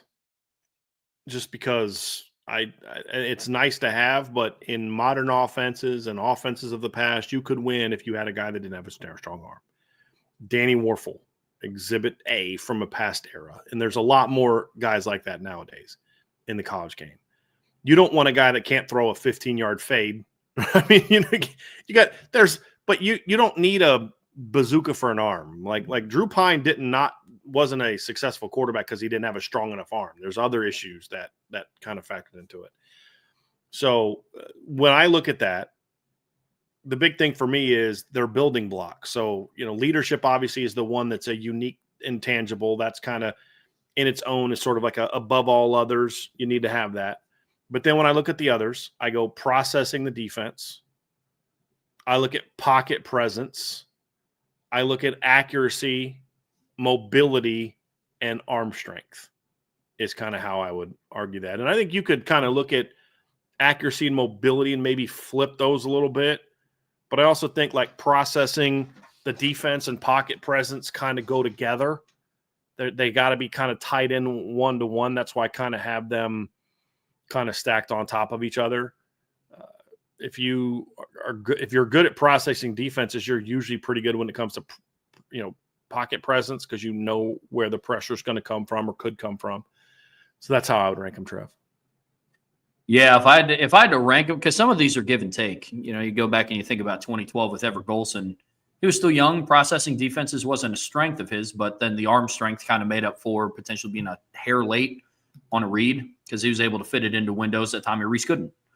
But then there were some things that Tommy Rees could do because he was an elite processor of the game that Everett couldn't. But just blind ranking these, not attaching a name to it. If I were evaluating a quarterback, I would go, 1A, 1B, some combination of processing defenses and accuracy. I hold accuracy into a very, very high standard because especially if arm strength isn't going to be there, you have to have one or the other, and my preference is accuracy. Because you can have a guy like Jamarcus Russell or Joe Milton who can throw a football 65 yards on his knees, but if you don't know where it's going, it doesn't really matter. And then followed very closely by pocket presence. I think you have to have a good feel for where you're at. Your internal clock has to be above par if you want to be an elite level quarterback. And then, mobility, arm strength, I think those are fine for me. But historically, there's been a lot of quarterbacks that have been successful that aren't even like a hair mobile. It's a different era, but I mean, Tom Brady wasn't mobile in the slightest. And we had a conversation about how he's probably the best quarterback who's ever played. And so is it nice? Mobility to me and arm strength to me are kind of like the cherries on top. If you're an elite processor, if you're a very accurate passer, if you have great pocket presence, to me, it's just kind of icing on the cake. If you're also mobile and you have a rope of an arm. Yeah. And then leadership above all else. But I think when I talk quarterbacks, that's just kind of the given. I'd want them to be a great leader. This is also more for college. I think in the NFL, arm strength is more important in the NFL than it is in college. Oh, yeah. Because there's just windows that are there in college that aren't there in the NFL. Mm-hmm. I mean, there's a reason why Shane Matthews and Danny Warfel struggled in the NFL. I mean, they didn't have the arm talent to make and the arm strength to make some of the throws they made in college. Yeah. So when we answer this question, we're looking at it from a college football standpoint. Did have a super chat, Trev. We just popped up from Old Jar. Super chat from Old Jar. We met before the spring. Yeah. He was one of the guys at the get together. Thank you very much for the super chat. Over under the chances Coach D becomes the offensive coordinator at Notre Dame, takes Trevor as quarterback coach, and Vince as special teams coach, Sean Stiers associate head coach, Jesse Stiers is the linebacker coach. Let's set the over under at 0.0001%. And I would encourage all of you to hammer the under like hard. So 0.00001%, and we will take the under. How about that? There we go. Yeah. All right. Good one. Like that one. All right. Let's okay, we got that one from Tom. Salty Virginia Peanuts. Will any changes in the number of players allowed, 105, be known before the next transfer portal closure? I don't think so. No. Yeah. So they're just a quick note that there was a crystal ball. Chris Hummer from 247 Sports just put a crystal ball prediction for Syracuse to land Steve Angeli. So looks like that's all he's looking at right now. I hope it works out. I hope it works out better than I think it will for him. We'll see. We'll see, but that'll be interesting. But yeah, Salty, I don't know the answer to this. There's still litigation here. And here's what's going to happen, in my opinion. The portal's going to close. They're going to come to somewhat of a decision is going to get made by the House, the settlement by the judge for the House settlement. And then immediately you're going to see a group of walk-ons sue the NCAA. And then immediately a stay will be put on the roster limit. That's what I think is going to happen. But teams are preparing to what to do in case they get to that situation. That they're thinking about how do we get down to 105. I know a lot of teams are already working on that. I just don't know how that's going to go. Like honestly, this is one of the lawsuits that I would absolutely support. Like I think so many of these lawsuits, Trev, of players suing the NCAA for this, like Livy Dunn got up in front of the committee and was talking about getting paid for, and I'm like, you make a lot of money off of your NIL. Like you are the poster child for NIL. Your sport produces no revenue to the school. However, like, what are you doing here? You shouldn't be here. It's like some of these lawsuits are ridiculous. The Ed O'Bannon one, I totally get. Like, dude, you're using me and I get nothing. If I took $20, if somebody handed me a free PlayStation and a game that has me on it, I'm ineligible. It's an improper benefit and I can't play football anymore. That's crap. Mm-hmm. That needed to happen. Some of these are stupid. If I'm a walk-on's parent or I'm a walk-on and a group of walk-ons, I hope that Notre Dame's walk-ons lead this charge. There's plenty of lawyers from Notre Dame. Find some good ones. And the minute they say this rule of 105 goes into effect, sue the crap out of the NCAA. Because this is all about they don't want that many players on the team, so they don't have to pay them. That's what the schools want that. Coaches don't want that. Schools want that. ADs and presidents want that. Coaches don't want 105. They want more. But more means you got to get paid. So part of it is like, listen, this is one of the consequences of you guys want to get paid. Bullcrap. They shouldn't have to have consequences because they deserve a piece of that pie. Right? I mean, so that's a non-starter for me. But to say we're going to go to 105 because you don't want to have to pay, that's absolute. And 105 is so we're going to make them play 4 more games at the end of the year. A bunch of teenagers are going to now have to play 16, sometimes 17 games to win a title. And we're going to cut 15, 20 guys from your practice roster, from your team. Are you serious? I would sue the heck out of the NCAA if I was a walk-on. I pray that Notre Dame, Northwestern's walk-ons, and from all the academic schools get together, get some of them high-priced lawyers. Because, me, I got some issues with certain lawyers. But there's also a lot of lawyers that fight for people that it's a noble profession that, like any other, some people make not noble because their desires are not in line with what the profession should be about. That's true for every profession. That's true for some doctors. That's true for people that do what we do. But get some of those lawyers that are about this fight and sue the heck out of them. Because all you're doing is trying to create to limit opportunities for those players to make money that should be there. I mean, if you want to grandfather it in, I can live with that. I still think the process sucks because it shouldn't be 105. I've had to coach with rosters of 105 before. At the college level, it's not easy. So I hope they sue the heck out of the NCAA. And then they'll put a stay on it, and hopefully they'll win. Because it's just another thing that they're doing that's all about just greed. It's just about we don't want to pay that many players. I think it's absolute nonsense. Then pass a law saying, try to fight.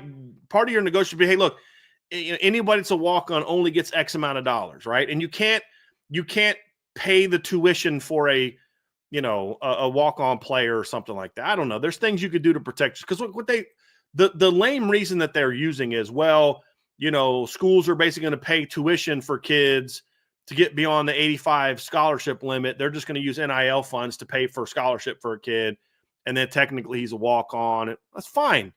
Then make the scholarship limit 105 and still allow 125 total. And then walk-ons only get X amount of dollars or something. You could figure something out. Because there's a lot of walk-ons like, dude, okay, pay me less than the scholarship kids. I don't care. I want to play college football at Notre Dame. I want to play college football at Ohio State. This isn't about money for me.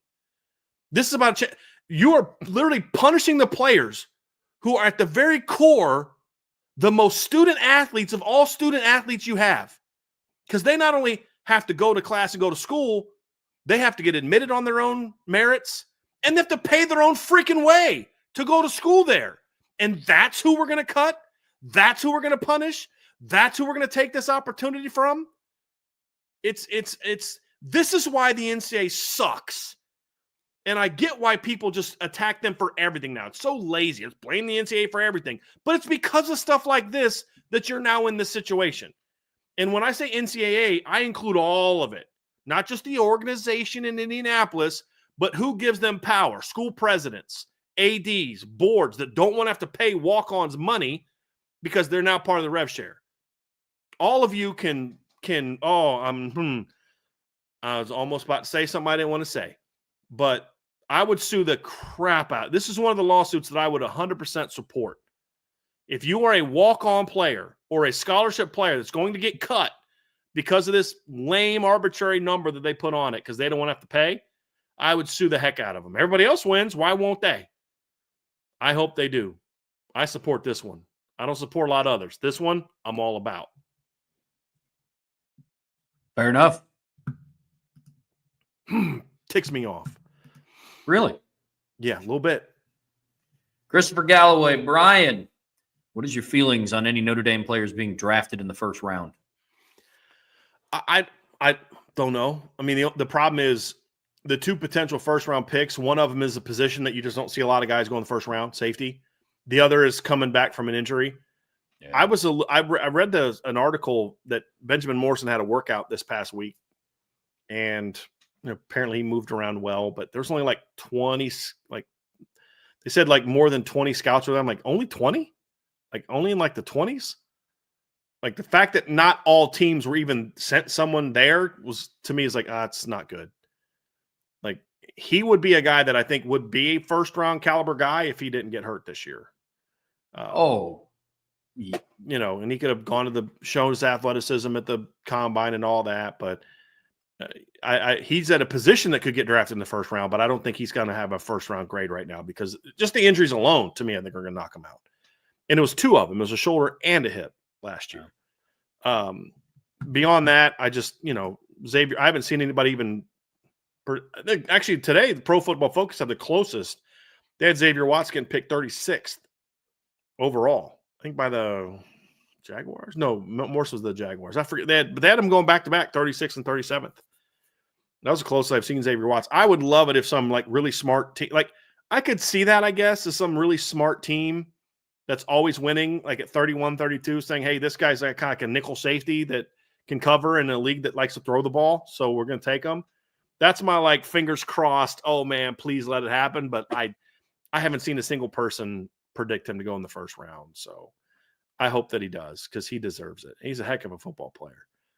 So that's kind of where I'm at. And then there's a bunch of questions from Salty about this. He asked about Xavier Watts. We kind of talked about that. Every mock draft I've seen has Xavier going round 2, but I don't know. I mean, who knows? He could go round 2. He could maybe get picked late 1. He could fall to 3. I'm not a draft guy. Same with Benjamin Morrison. I think right now you're seeing round 2, round 3 is where a lot of the projections are for him. Jack Kaiser is the interesting one. Salty brought him up, Trev. I've seen round 4 to 6 for Jack. I mean, he tested very well, got a lot of experience. Are they going to view him kind of like J.D. Bertrand and Maris last year, who were round 5 guys? Good question. I don't know the answer to that, but I would assume he's kind of be around the same range they were last year. And then Riley Mills. This is the one, Trev, that has had the most discrepancy. I saw a mock draft the other day from ESPN that had him in the 3rd round. And then I saw another mock draft from Jordan Reed from ESPN, who I like, who had him going undrafted. And I reached out to Jordan, and he was like, big. He said 2 reasons why. The injury is obviously a big one. But then apparently he said it's a really deep year at D tackle. So I think those 2 things would hurt him. I'd be I don't know, just as a fan, I'd be a little surprised if he went undrafted with the production he had. He can rush the quarterback. But one thing, he's like a run stuffer. He's kind of a good pass rusher. Then I saw another mock draft. They had him in round 4. I've seen one had him around 5. He's been kind of all over the place with those. And honestly, I don't know where he's going to go. My hope is he goes higher. I mean, I like the one from ESPN having him in round 3. Hey, you know what? There we go. But, I don't know how much the knee injury impacts that. I mean, are you willing to waste a round 3 pick on a guy that you may not have at the beginning of the season? I don't know how teams think about that. So I hope that he goes. But again, whenever I'm giving these type of opinions, we're talking as fans of the NFL draft. We're not speaking like experts and like, hey, this is what we think and here's what we project, because that's not what we do. That's not what our expertise is. And I always say that. I'll talk about the draft all you want, but just know where I'm coming from on it. I'm on your level. We're fans. We're talking about it as fans. Yeah, the one thing that I've noticed about Notre Dame players in the NFL draft, I always project them to go lower than even what some analysts project them to go outside of the offensive line. It's a common theme every single year. A Notre Dame player drops, team takes a flyer on him, then they draft him. Like, yeah, this kid from Notre Dame's actually really good. It's like, yeah, dude. Did you watch? Gee, Julian Love's way better than you thought he was. Who Yeah. knew? Cam Hart's way better than you thought he was, starting as a rookie. Who knew? Yeah. All of us? Yeah, like it happens every single year because the NFL draft, from what I've seen, is the SEC bias is still alive and well. Yeah. And it's an understandable bias, but they overdo it. I did a study on this a couple years ago. I took the number of NFL draft picks from each league in the first round and compared that to the number of all pros over a 5-year stretch. And what I found was Northern schools are much higher represented in the all pros than they are in the first round of the draft. And I counted Big Ten, BC schools up north like Pitt, BC. So not what league you're in, but where you are geographically located. So I looked Southern, like SEC Southern schools and then Northern schools. Way more Iowa kids that are all pros than didn't get picked in the first round. Michigan kids, obviously a lot of Notre Dame guys. And you see all these SEC offensive linemen get drafted every year. So many of them turn out to be busts. There's some that turn out to be good. Laramie Tunsil's, I guess, has been a pretty good player. But, like, I remember when Alex Leatherwood got drafted, I literally started laughing out loud. I was like, you guys, you're an idiot. Like, that's going to be such a bad move. And guess what? It was even worse than I thought, So, look, more Southern players are good NFL. I mean, go to the NFL. It's just and are good in the NFL. That's just by a percentage. But I think you can then overdo it and overhype the SEC. And now you start reaching for kids because they did it in the best league in college football. Okay, but he still wasn't good though in that league.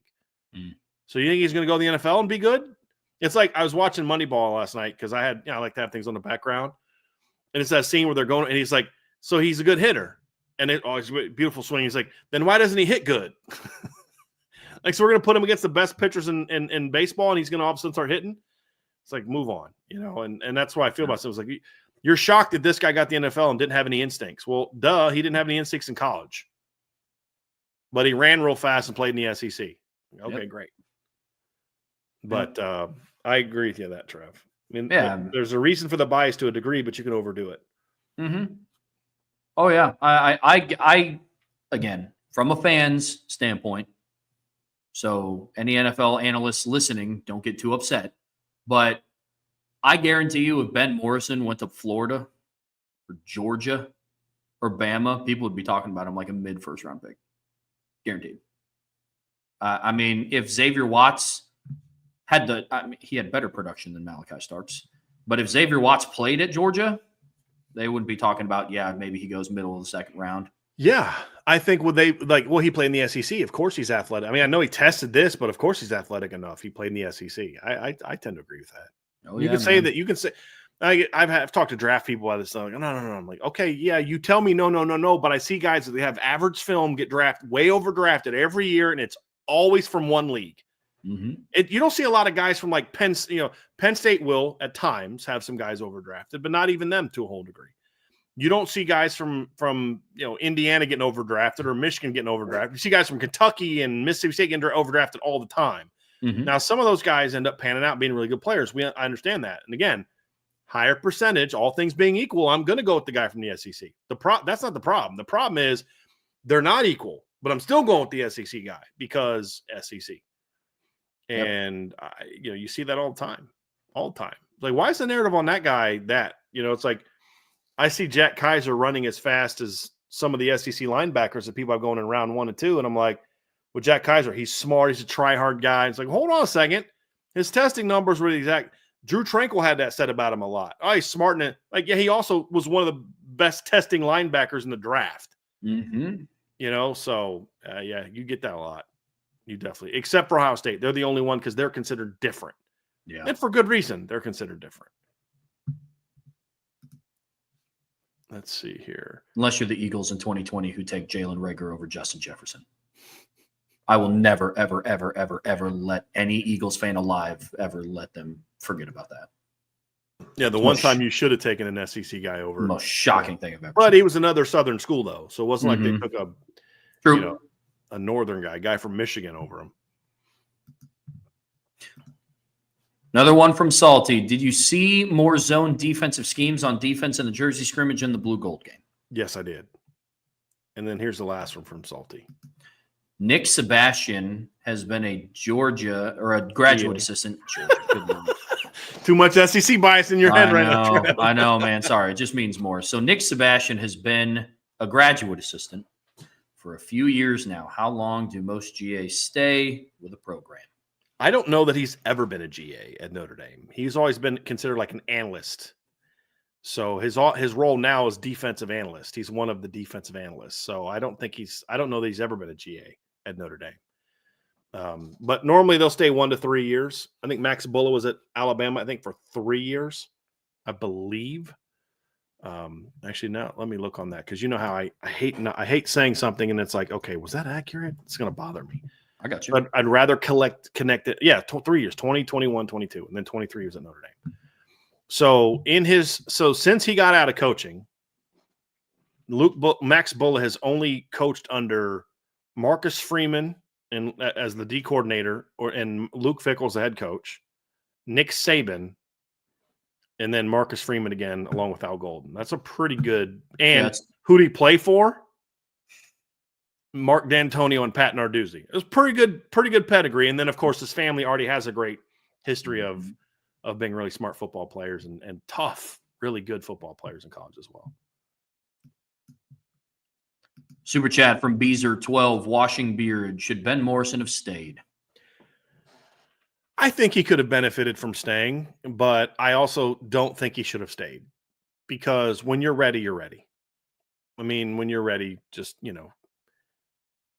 go play. If this is your dream and it's in front of you, because okay, so the reason that Beezer's bringing this up is you come back next year, you get healthy, you have a great year, you, Leonard Moore, Christian Gray, lockdown, elite corners, and then you're healthy for the combine next year. You put up good numbers. You've got another year of great film, and you go in the first round.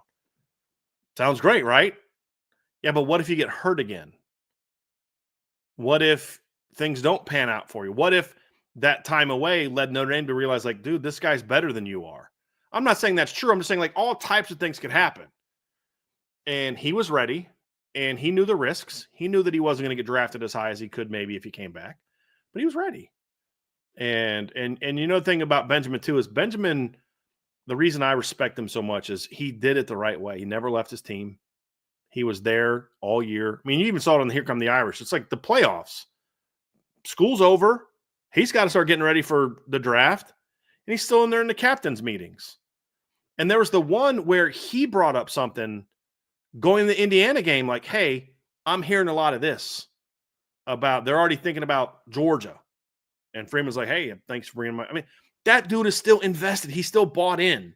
He did it the right way. And so, look, I'm always going to love that kid as a player. And he was a heck of a player. And, yeah, it was one of my better valuations. But at the same time, he was a kid that truly loved being at Notre Dame. He was ready. He's ready to pursue that part of his dream. And you know what? Go for it. Because the perfect scenario would have worked for him at Notre Dame. But as this year taught him, there's no guarantee you're going to get that perfect scenario. So, he could make a lot of money at Notre Dame next year, but that would be it. If you have another injury, that's it. That NIL money, that's the last of it. Whereas now you got a chance to go in the NFL and, deal with the training staff from an NFL team and hopefully get that chance to go not only make some money on getting drafted in the second or third round, which will still be pretty darn good money, but then now you got a chance to then, go do something different. So I'm happy for him. I think it was the time for him to leave because that's what he ultimately wanted. And I don't know that he would have been completely bought in on being back in college if he could come back. I think he would have only come back for the NFL because I think that's where his head was and that's where his heart was. And that's not a criticism at all. That I get that. And that's why I think it was time for him to move on because that's what he wanted. He wanted to pursue that dream and hope it works out for him. He's an awesome kid, man. Like you saw that he wasn't named a captain because he was one of their top players. He was named a captain because he is a captain. And you saw that and heard that all year. I mean, remember when like other guys sat out bowl games and then they would not be around the team. They'd be doing workouts but not with Benjamin. Like it was just, man, I got a lot of respect for that kid. Yeah. Yeah, so do I. I'm torn on this. If somebody were to make the argument that he should have stayed, I'd probably agree. And if somebody makes the argument that he should have should have left, like leaving was the right decision, I probably would have also agreed with that.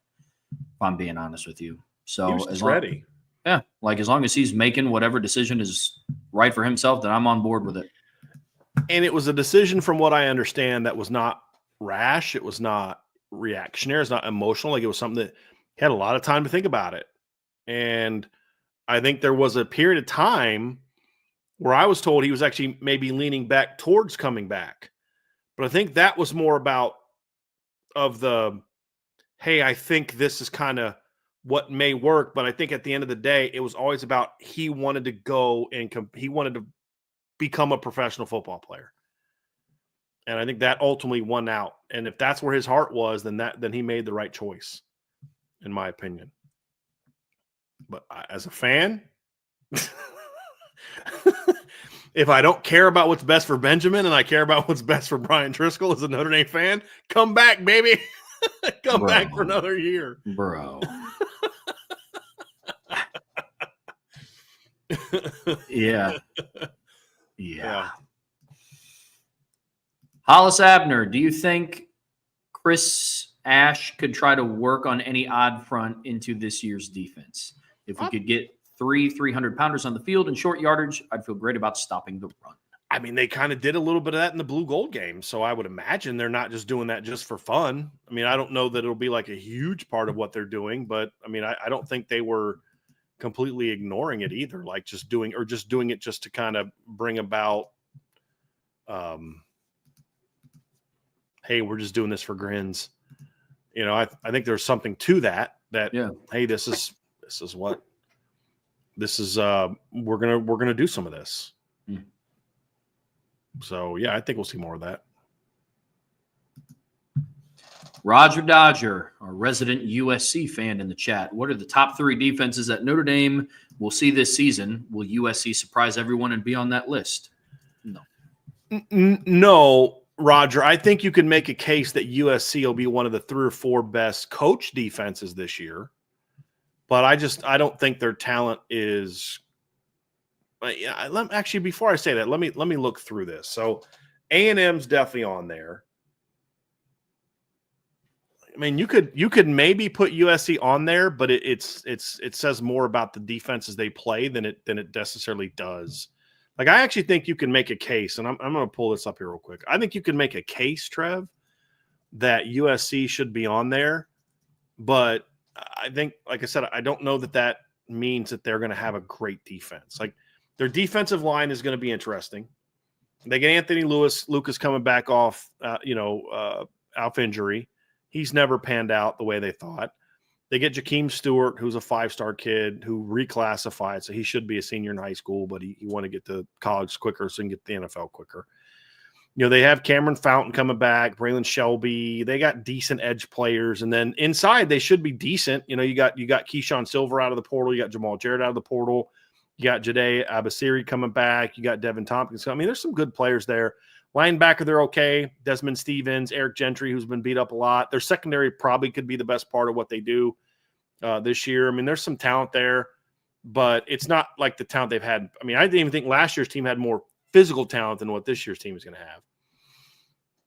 but I think you're going to be better coached this year because you're not going into year 2 of their system. But, so like when I look at some of these teams, Trev, Miami, Miami's an interesting team because you could argue that Miami might be the second most talented defense they're going to play this year.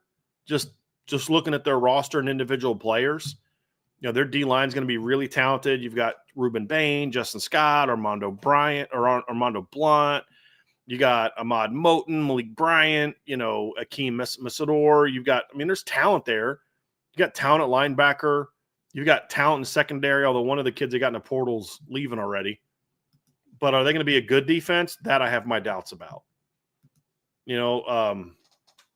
Arkansas was a pretty decent defense at times last year. They got some guys coming back. I think A&M's probably the best defense they're going to play this year. That's even with Jay Bateman as their coach, because I think Mike Elko somewhat overcomes that. But, they had some big losses on the D-line, but they have some talented guys coming back. Cassius Howell's pretty good pass rusher. They got some kids in the portal.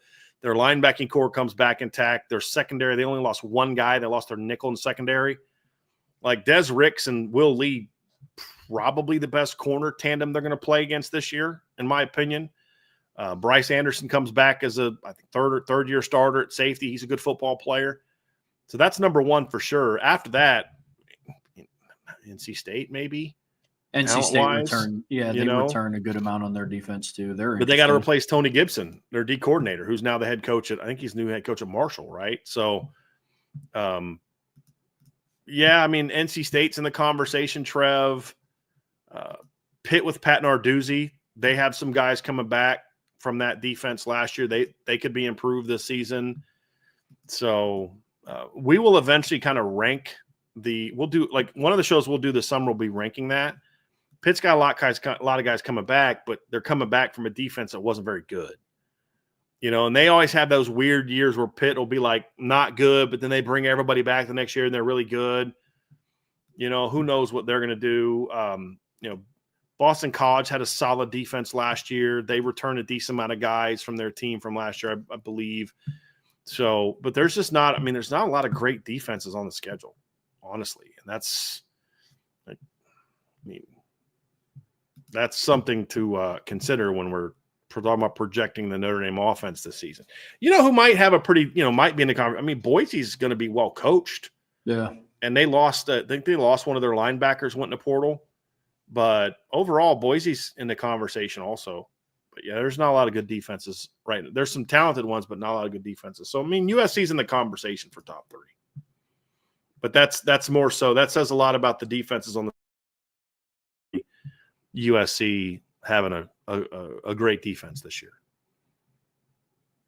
That reminds me, Trev, we need to make those notes of all those opponent breakdowns that we're going to do this summer. It's going to be a lot of fun.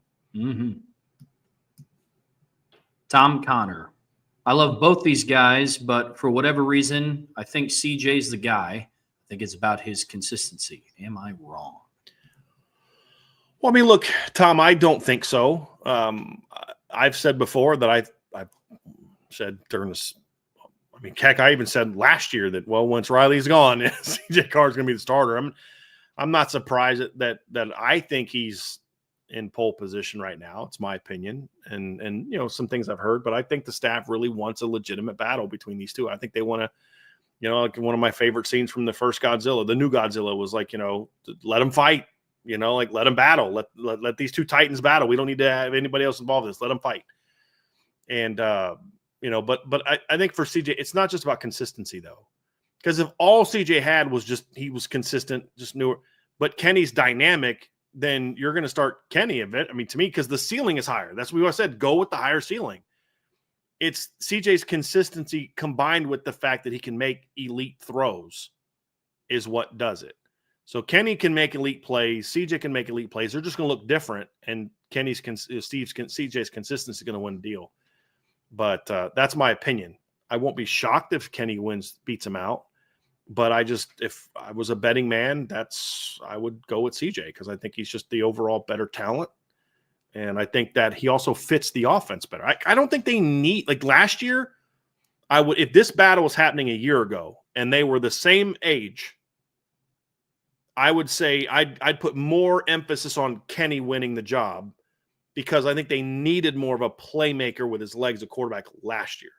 But this year, with Greathouse and Faison being juniors, with Raridan's healthy, with Malachi Fields, with Will Pauling, with the O-line all being a year older and a year more. I mean, remember last year, Trev, we were talking about when Rocco and Coogan got beat out, where like the number of returning starts was ridiculously low. Yeah, like you had Shrouth had 3, Craig had 3, and Jagasaw had 1. And then he goes down. Then you lose one of those, and you were going into the season with 6 career starts in your first game because Emil didn't have any, Shrouth didn't. I mean, Pendleton didn't have any, and Knapp didn't have any. You went in the A&M game with 6 career starts. Mm-hmm. Now you're going into it where Knapp has 15 career starts, Emil has 16 career starts. That's 31. Billy Shrouth, what did he have? 12 starts last year plus the 3. He's got 15. That'd be 46. Ashton Craig has 3. That's 49. Jagasaw has 2. That's 51. I mean, you got a lot more experience now than you did a year ago. So now I think it's more about just let the best man win. You don't have to emphasize a specific skill set. Like last year, they needed that. This year, I don't think they do. Just let the best man win. Well, and to your point, I mean, even everybody projected the running backs to have a high ceiling and to have a good season, but we didn't know what that was going to look like. And we're talking about a running back room that just lost Audric Estime and all the touchdowns that he put and all the production that he had up on the board in 2023. Everybody expected Jeremiah Love and Jadarian Price to have really good seasons, but I don't know if they expected it to look like that.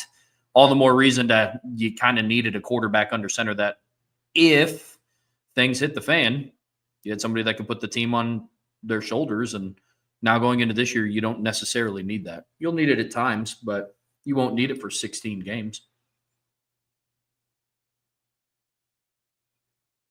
Zach, 32. Who now has the best quarterback, Tennessee or UCLA? I want to get your opinion on this, Trev. I have a very strong opinion on this, but I want to hear what you have to say about this first. I mean, look, honestly, it's probably UCLA. I mean, Nico started all, 13 games that they played in? Yeah. Yeah, played the playoffs. And Tennessee's going with somebody that hasn't taken a meaningful snap of college football yet. No. Joey Aguilar committed to Tennessee. That's why they're asking the question. Right. That's the kid right. that was at UCLA who started the last 2 years at App State. Yeah, so if it was Jake Merklinger or George McIntyre, easy answer. That's right. Easy answer. So what about with Joey Aguilar? What are your thoughts there? Joey Aguilar started what? You said the last 2 years at App State. 2 years at App State. Look, man, maybe this is the wrong way to look at it. I'm still going with Nico because he's proven it at this level. I mean, to a degree. I mean, he's not a finished product, but I mean, I'm going with a starting quarterback that just played against Georgia and Bama over somebody that just started at App State. Poorly, I would mention. He played against them poorly. But agreed, but started. I mean, I don't know what Joey Aguilar would do, man. Yeah. Well, I mean, he's played some games against some Power 5 teams. He didn't play very well against Clemson last year because he got overwhelmed. He played pretty well against North Carolina 2 years ago. I actually think and this is partly like, okay, there's my wishful thinking that I want it to be Joey Aguilar, but I also think it will be Joey Aguilar. And here's why I say that, Trev, because Nico was surrounded by a very good team last year. Like Tennessee didn't go to the playoffs because of him. And at times I think that they kind of did some of the success they had in spite of him. I don't think Joey Aguilar is this elite talent. I think he's a good college quarterback that's experienced, that if you put a good team around him, he'll be successful. And I don't have a lot of faith in Nico mentality-wise, work ethic-wise, leadership-wise, character-wise. And I've never felt he was as good of a quarterback as people made him out to be. He's got great tools. He's got a strong arm. That's not great tools. I had an offensive guard in high school that could throw the ball 75 yards. He didn't have great quarterback tools. He's not accurate. He's not smart. I mean, his awareness, his field, like I still can't get over him running out of bounds after the clock was at 0 on 4th down against Arkansas. He had no idea what to do with the football. Just You could just see it in his body, like he didn't know what to do.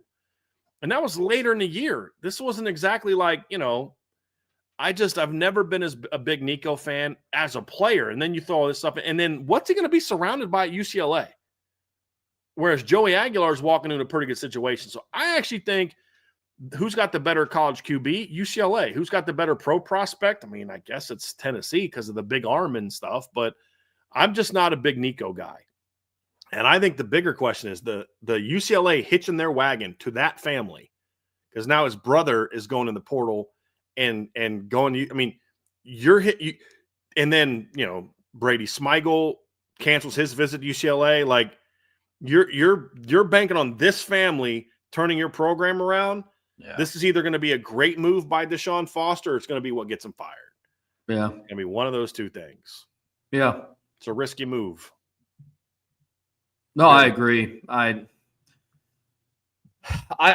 me, I think the jury's still out on Nico because he was a true freshman last year, and I don't know what all. Oh, redshirt. He was a sophomore. He started the bowl game against Iowa the year before. Oh, that's right. He was in his second year as a quarterback. Yeah. I just don't want to paint this picture that he was some experienced veteran going in and was carried by the rest of his team. Because the one thing that I will give Nico is he is one of the only players on that field in Columbus that didn't quit. Yeah, it's very true. So he threw 45 passes, by the way, as a freshman, but it was his first year as a starter. He only started the bowl game. So that's where I'm at with Nico. If I'm being honest, like I wouldn't. I mean, if you ask my opinion, I wouldn't want to build my quarterback around either, or my team around either. A guy from Appalachian State or a guy that I could wake up and it's a little chilly outside and transfer. Yeah. So I have no idea. I mean, he started 14 games, and in 9 of those 14 games, he's thrown for less than 200 yards. And in another one of them, he went for 209. So I don't see it with him. I guess I could be wrong, but I just don't see it. We'll see. Crash this train. Who is your favorite Canadian player on the team? Armel Mukam. Yep.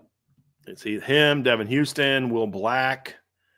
I think technically Blake Hebert's from Canada as well. I know he played high school ball in the States, but I believe he's was born in Canada, I believe. I could be wrong on that, but I thought he was. But I'm going Armel Mukam. I'm with you because I didn't even know those other players were from Canada. So Armel Mukam was the only one that I knew was from Quebec. Jason Smith, if you could only keep one of Kedron or Kenny, who would you keep? It's kind of an odd one or the other, a quarterback or a running back. I don't really have an answer to that, Jason, to be honest with you. Probably Kedron. Just because I think Kedron's got a better chance to start over the next couple of years where based on my opinion at quarterback, so probably Kedron. But hopefully Notre Dame can keep both of them. That'd be the goal, right? Yep. I was about to say, given a choice between the two, I'd go Kedron because I think he gives you an aspect in the running back room that you don't really have right now. Like he's kind of the bigger body guys, like 235. So that'd probably be mine. Real quick on this one, Ghost X says, who was that guy from Tennessee that threw the ball like 100 yards? That's Joe Milton. Yeah. Who did he get traded to this offseason? The Patriots traded him to somebody. I forget who it was. I remember seeing that he got traded. Let's see, who does Joe Milton play for now? He got traded to the Cowboys. That's right. The Patriots traded him to the Cowboys. Ghost X also asks, and I'm going to bring this one up, Trev, because I want to get your opinion on it. He says, if you could have a Notre Dame quarterback from the years past start for this team instead of one of the young guns, who would it be, why, and the ceiling with them starting? I mean, gosh, I think some of the easier answers would be like Brady Quinn or Jimmy Clausen because I think this is going to be more of a pass-heavy offense. I mean, honestly, dude, if I could bring back somebody, I think it'd be cool to see what Riley Leonard could do in year 2 in the Mike Denbrock offense. If I'm being honest. But I mean, I think the simple answer is one of Clausen or Quinn. Brady Quinn's always my go-to answer because I still think he's the best quarterback of the last 30 years. Jimmy Clausen's usually my number 2, but I would not take Jimmy on this team because it's like basically you have a less mobile version of CJ Carr. Pretty much. You know what I mean? Like, if I could have like an only junior version of him, but yeah, I would still probably go with CJ Carr or Kenny Minchey because the longevity, but I've always had a soft spot for Brady Quinn. So that's always kind of my answer. But so if like, let's say they didn't have any of these quarterbacks and you had to go get somebody, it'd be Brady Quinn. I like your last part of your answer, Trev. But if I couldn't have Brady, why not get year 2 of Riley? That's interesting. You know who else I'd love in this offense? Everett Golson. Dude. Yeah. Yeah. Everett with a defense and a run game? Are you kidding me? Like, are you serious? Everett Golson with a non-Brian Van Gorder coached off defense and a run game? Are you serious? That'd be fun to watch too. Mm-hmm. That'd be real fun to watch. So yeah, that would be my answer. Those are always fun. And then here's the last one, Trev. Yeah, from Tom. Who are your 3 to 4 players outside of Jeremiah Love and Leonard Moore that need to or you want to see step up? So when we compare rosters with other teams, we can say our top 5 guys can compete with your top 5. Ooh, guys. That's a good one. I kind of have an easy answer for that one, Trev. It's CJ Carr. Yep. It's Malachi Fields. And it's Boubacar Traore. Like, yeah, like that. And I thought about not going with Malachi and saying like, maybe Knapp, maybe Jagasaw, maybe both of the young ends. So like maybe like you already have Love or Moore. He said 3 or 4, so I'm going to go 4. How about that? I'm going to cheat and go 4. I'm going to go CJ Carr, Malachi Fields, Bryce Young, Boubacar Traore. And again, that's not that they're necessarily but like if those guys all reach their peaks, those are top 10 caliber talents on the defensive side of the ball. And I mean, you go Drake Bowen, you go with Kingston, there's a lot of guys you could go with, which is what you get excited about with this team. Christian Gray, they have the best 2 corners. But I say you give me an elite quarterback, an elite running back, an elite corner cover, 2 elite pass rushers, and an elite wide receiver who's 6'4", 220. I'm like, okay. Good luck. Yeah, this is a great question, Tom. I mean, I guess my question to you would be not to answer a question with a question, but is this like what we believe who needs to step up to do this, or like what the national media would perceive? Because I already think Notre Dame has like 5 guys that can compete with other teams, top 5 guys. Mm-hmm. If I'm just being honest, and I'm talking about the roster as of today, April 22nd. Now, in the eyes of like the national media, like if Notre Dame's say prepping to get it, they're gearing up to go play in the semifinals. And, they kind of do the tail of the tape and they're stacking up the teams. For those guys, I would say, Bryce Young, because he's 6'7", 265.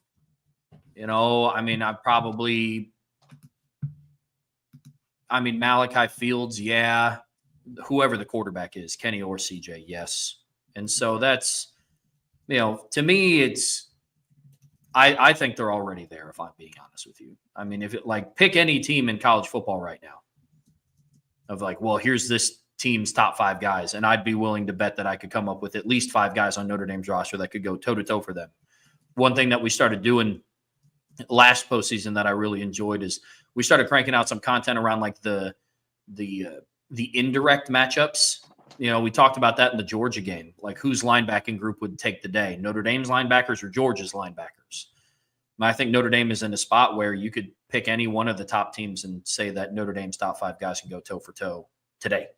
So that's a really good question, Tom. It's a good question. I got a question for you, Brian. Shoot. Who do you think we already know what Riley Leonard's season was last year. Obviously, they went 14-2, made it back to the national championship. Do you think if they added Tony Rice, they would have been better? Do you think they win the national championship? It's kind of hard to say, because the way I always think about those things is I'm not adding 1989 version of Tony Rice. I'm adding Tony Rice growing up in this era where he would have been taught how to play the position differently. Then yeah, I think they'd have been even better. Because Tony had a bazooka for an arm. Just a cannon for an arm. And he was very athletic.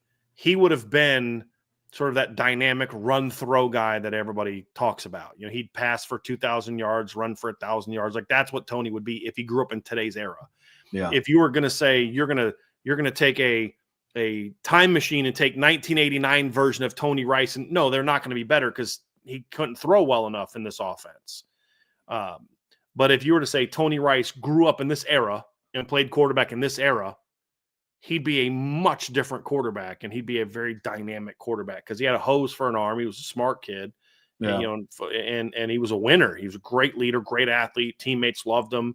Just he had a lot of the traits that Riley had, just not as big as Riley, but more athletic. Maybe a little bit more explosive athletically, but a stronger arm. Yeah. Well, the advantage Riley had, Riley's a little bit more smooth. Tony was a little bit more explosive, and Riley was a lot bigger than Tony was. True. But Tony was an explosive athlete with a cannon for an arm. But the 1988, 1989 version of Tony Rice would not have made this team better. But if that athlete grew up if Tony Rice, if you could transplant 5-year-old Tony Rice into 15 years ago and then let him get developed in this era of football where he's getting all these camps and learning to play shotgun and throw the ball, and like he'd be a dude. Like he'd be a dude, in my opinion. So yeah, that version of him would have been great because that guy was one of the greatest winners you've ever seen in college football. Yeah. And dynamic athlete with a hose. Just it's a different era. Different era. Yeah. Yeah. Yeah, that's a good question. What made you think of that? Just as we were kind of thinking about the different quarterback eras? Yeah, like there's a lot of different like who would you rather take? And a lot of the quarterbacks are like super different. And like from a skill set perspective, Riley didn't have as strong of an arm as Tony did. But I think like Tony Rice and Riley Leonard are two of the more prolific runners at quarterback that Notre Dame has probably ever had. And so it's like it's tough for me to compare like an Everett Golson and a Riley Leonard because it's so different. But no, that's kind of just what made me think of it. So it's a good question. It's a very good question. Thanks. I often wonder about that. Like, how would this guy do? Like, how Larry Bird in today's era? I'm like, well, you got to also think about if Larry Bird grew up in today's era, he'd be a lot healthier. Yeah. And, he'd have the surge like John Elway. Like, my dad has always said this. Like, could you imagine if Mickey Mantle played in today's era with today's modern medicine? Mm. Because he tore his knee up when he was young and just was never – and was still a great athlete. So, but I often think, like, what would John Elway's career look like if he grew up in today's modern medicine where torn ACL is, like, not a big deal? Yeah. Be a different animal, man. Very different animal, but them's the breaks. So, hey, Trev, that's going to do it for today's show. Hey, 5 o'clock tonight, everybody going to join Sean Stiers on IB Nation Sports Talk. He's going to have a little bit of draft talk with Ryan Roberts tonight. So he did an interview with Ryan. So we're going to talk about Notre Dame and the NFL draft. Trev and I will be back tomorrow at 1 o'clock for another show. We're going to have some little buy, sell, hold tomorrow, Trev. So if you're a board member, make sure you find the post that Salty made and leave your buy, sell, hold submissions. On your way out of here, folks, do us a favor, hit that like button, hit the subscribe button, hit that notification bell, share this podcast. And as always, the absolute best way to be a part of what we're doing at Irish Breakdown is to join the membership, boards.irishbreakdown.com.